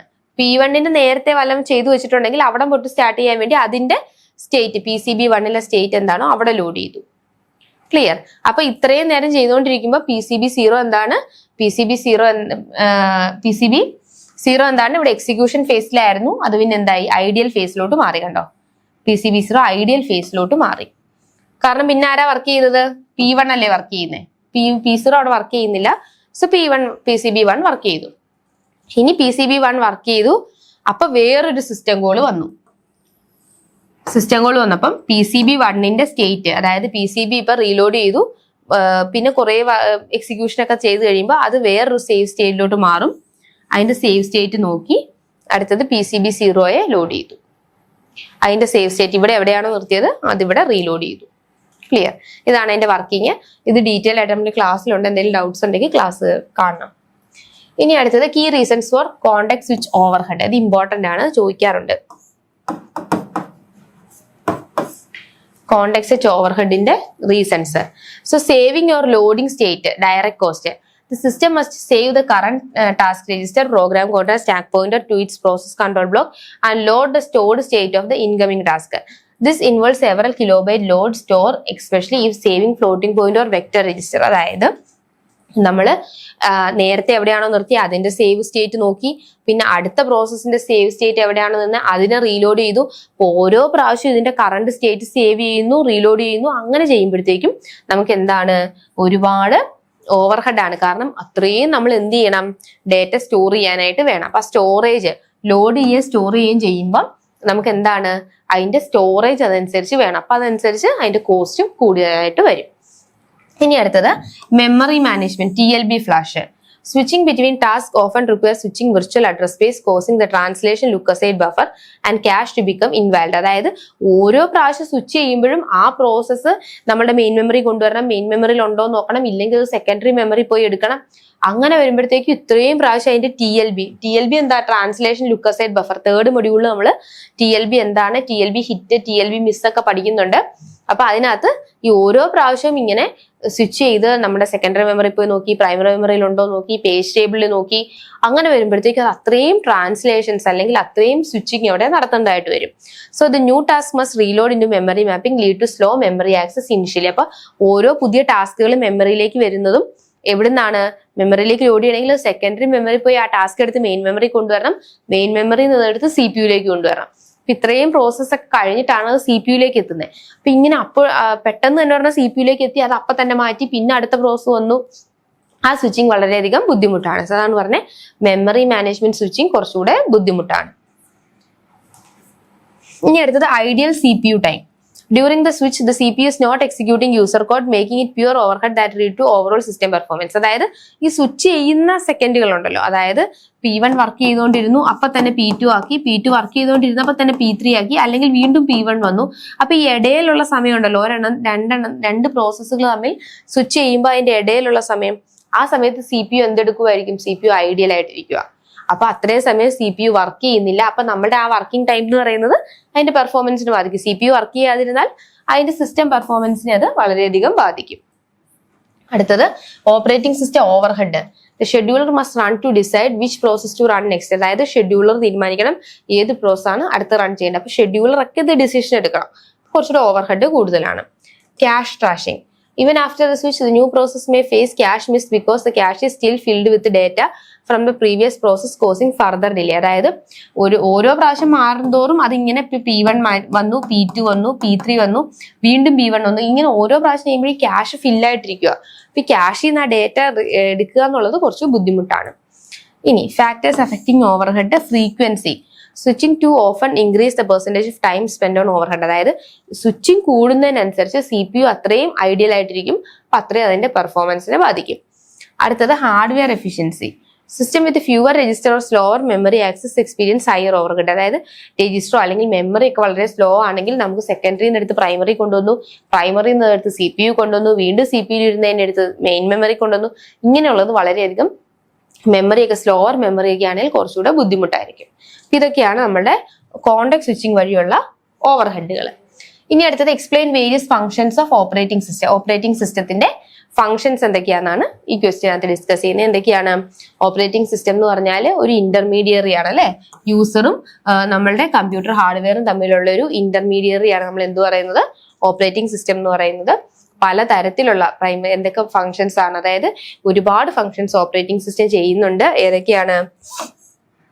Process management, manage life cycle of A process അല്ലെ. ഒരു പ്രോസസ്സിനെ അതിന്റെ ക്രിയേറ്റ് ചെയ്യുന്നു, അത് എക്സിക്യൂട്ട് ചെയ്യുന്നു, അതിനെ ഷെഡ്യൂൾ ചെയ്യുന്നു, അങ്ങനെയുള്ളതാണ് പറഞ്ഞ ക്രിയേഷൻ.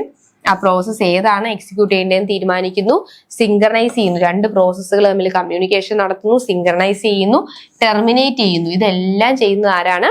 ഈ പ്രോസസ് മാനേജ്മെന്റ് എന്നുള്ള ഓപ്പറേറ്റിംഗ് സിസ്റ്റത്തിന്റെ ഫംഗ്ഷനാണ്. അതായത് ഓപ്പറേറ്റിംഗ് സിസ്റ്റം ആണ് അത് ചെയ്യുന്നത്. ഇനി അടുത്ത ഫംഗ്ഷനാണ് memory management. Track and manage primary memory, അതായത് നമ്മളുടെ primary memory RAM, allocating memory space running to process and deallocating it when not needed. അതായത് നമ്മളുടെ റാം, അതുപോലെ തന്നെ നമ്മളുടെ മെമ്മറി അലോക്കേറ്റ് ചെയ്യുകയും ഡി അലോക്കേറ്റ് ചെയ്യുന്നതൊക്കെ ചെയ്യുന്നത് മെമ്മറി മാനേജ്മെന്റ് ആണ് ചെയ്യുന്നത്. ഓക്കെ, അതായത് മെയിൻ മെമ്മറിയിൽ സ്പേസ് തീരുമ്പോൾ നമ്മളതെടുത്ത് സെക്കൻഡറി മെമ്മറിയിലേക്ക് കൊണ്ടുവരും, സെക്കൻഡറി മെമ്മറിയിൽ നിന്ന് ആവശ്യമുള്ള കാര്യങ്ങൾ എടുത്ത് പ്രൈമറി മെമ്മറിയിലേക്ക് കൊണ്ടുവരും, എന്നിട്ട് അത് സി പി യുയിലേക്ക് കൊടുക്കും. ഇതെല്ലാം ചെയ്യുന്നത് മെമ്മറി മാനേജ്മെന്റ് ആണ്. ഇനി അടുത്തത് ഫയൽ മാനേജ്മെന്റ്. ഫയൽ മാനേജ്മെന്റിനകത്ത് ഏതൊക്കെ ഡേറ്റയാണ് ഈ സ്റ്റോറേജ് ഡിവൈസിലേക്ക് എങ്ങനെയാണ് ഫയൽസ് ഹാൻഡിൽ ചെയ്യുക, അതിന്റെ ക്രിയേഷൻ, ഡിലീഷൻ, നെയിമിങ്, പെർമിഷൻസ് എങ്ങനെയാണ് കൊടുക്കുന്നത്, ഇതെല്ലാമാണ് അടുത്ത ഫംഗ്ഷൻ ഫയൽ മാനേജ്മെന്റ്. ഇനി അടുത്തത് device management. Coordinate between device അതായത് നമ്മുടെ മൗസ്, കീബോർഡ്, പിന്നെ പ്രിന്റർ, അങ്ങനെയുള്ള ഡിവൈസുകളുടെ കോർഡിനേഷൻ ആണ് ഡിവൈസ് മാനേജ്മെന്റിനകത്ത് വരുന്നത്. അടുത്തത് യൂസർ ഇന്റർഫേസ്, UI അല്ലെ. നമ്മുടെ ഗ്രാഫിക്കൽ യൂസർ ഇന്റർഫേസ് ഉണ്ട്, കമാൻഡ് ലൈൻ, ഇതൊക്കെ നിങ്ങൾ പഠിച്ചിട്ടുണ്ട്. അതെല്ലാം നമ്മുടെ ആപ്ലിക്കേഷൻ എങ്ങനെയാണ് ഈ ഗ്രാഫിക്സ് കാർഡ് യൂസ് ചെയ്യുന്നത്, കമാൻഡ് ലൈൻ ഇന്റർഫേസ് എങ്ങനെയാണ് യൂസ് ചെയ്യുന്നത്, അവർ തമ്മിലുള്ള ആ ഒരു സിങ്ക്രണൈസേഷൻ നടക്കുന്നതും ഇതാണ്. പിന്നെ അടുത്ത് വളരെ ഇമ്പോർട്ടന്റ് ആണ് സെക്യൂരിറ്റി ആൻഡ് പ്രൊട്ടക്ഷൻ. ഇപ്പൊ നമ്മള് എന്തെങ്കിലും ഒരു ഡേറ്റ സ്റ്റോർ ചെയ്യുന്നു, ആ ഡേറ്റ നമ്മൾ എന്താണോ സ്റ്റോർ ചെയ്തത് അതുപോലെ തന്നെ, അല്ലെങ്കിൽ എന്താണോ സേവ് ചെയ്തത് അതുപോലെ തന്നെ നമുക്ക് തിരിച്ചു കിട്ടണം. സോ അതുകൊണ്ട് നമ്മൾ ഓരോ പ്രാവശ്യവും നമ്മൾ ഒതന്റിക്കേറ്റ് ചെയ്യുന്നു, നമ്മൾ അൺഓതറൈസ് ആയിട്ട് ആക്സസ് ചെയ്യുന്നുണ്ട്, അതുകൊണ്ട് നമ്മൾ പാസ്വേഡ് ഇട്ട് സെറ്റ് ചെയ്യാൻ പറയുന്നുണ്ട്. പിന്നെ അതുപോലെ തന്നെ ഓതറൈസേഷൻ, നമ്മൾ കറക്റ്റ് യൂസർ ആണോ എന്ന് ഓതറൈസ് ചെയ്യുന്നു. പിന്നെ നെറ്റ്വർക്ക് എല്ലാം ഫയർവോൾസ്, നെറ്റ്വർക്കിന്റെ അടിയിൽ വരുന്ന ഒരു ലെയറാണ് ഫയർവോൾ. അപ്പൊ നെറ്റ്വർക്കിൽ നിന്ന് എന്തെങ്കിലും ഇതൊക്കെ വന്നാൽ ഈ ഫയർവോൾസ് ആണ് അതിനെ പ്രിവെന്റ് ചെയ്യുന്നത്. ഇതെല്ലാം ചെയ്യുന്നത് ആരാണ്? നമ്മളുടെ ഓപ്പറേറ്റിംഗ് സിസ്റ്റം ആണ്. അടുത്തത് എറർ ഡിറ്റക്ഷൻ ആൻഡ് ഹാൻഡ്ലിംഗ്. അതായത് സിസ്റ്റത്തിന് എന്തെങ്കിലും എറേഴ്സ് ഉണ്ടോ, ഹാർഡ്വെയർ ഫെയിലിയർ ഉണ്ടോ, സോഫ്റ്റ്വെയർ എന്തെങ്കിലും എറർ ആണോ, ഇതെല്ലാം ചെയ്യുന്നതും നമ്മുടെ ഓപ്പറേറ്റിംഗ് സിസ്റ്റം ആണ്. അടുത്തത് job accounting. Keep track of time and resource used by various job and user to improve system performance. ഏതൊക്കെ ജോബുകളാണ്, അതിന്റെ പെർഫോമൻസ് എങ്ങനെയാണ്, ഓരോ ജോബുകളെ അനലൈസ് ചെയ്തതിന്റെ പെർഫോമൻസ് മോണിറ്റർ ചെയ്യുന്നു. ഇനി അടുത്ത ക്വസ്റ്റ്യൻ നോക്കിക്കേ, explain the following structures of operating system. അതിന്റെ സ്ട്രക്ചറുകൾ എക്സ്പ്ലെയിൻ ചെയ്താണ് പറഞ്ഞേക്കുന്നത്. സോ അതിന്റെ first monolithic system, layered system, micro kernel, modular approach. ഇനി under what circumstance would a user be better for using time sharing system than PC or a single user work station.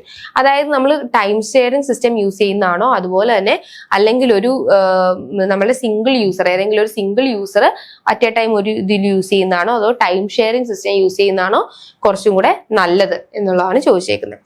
അപ്പൊ നമുക്ക് common ആയിട്ടുള്ള ഏതൊക്കെ structure ആണ്? Simple structure ഉണ്ടല്ലേ. Such system do not have a well defined structure. ഇവിടെ നമുക്ക് പ്രത്യേകിച്ച് ഒരു സ്ട്രക്ചർ ഒന്നുമില്ല. നമ്മൾ എന്താണ്, ഒരു ലിമിറ്റഡ് ആപ്ലിക്കേഷൻ ആണ്.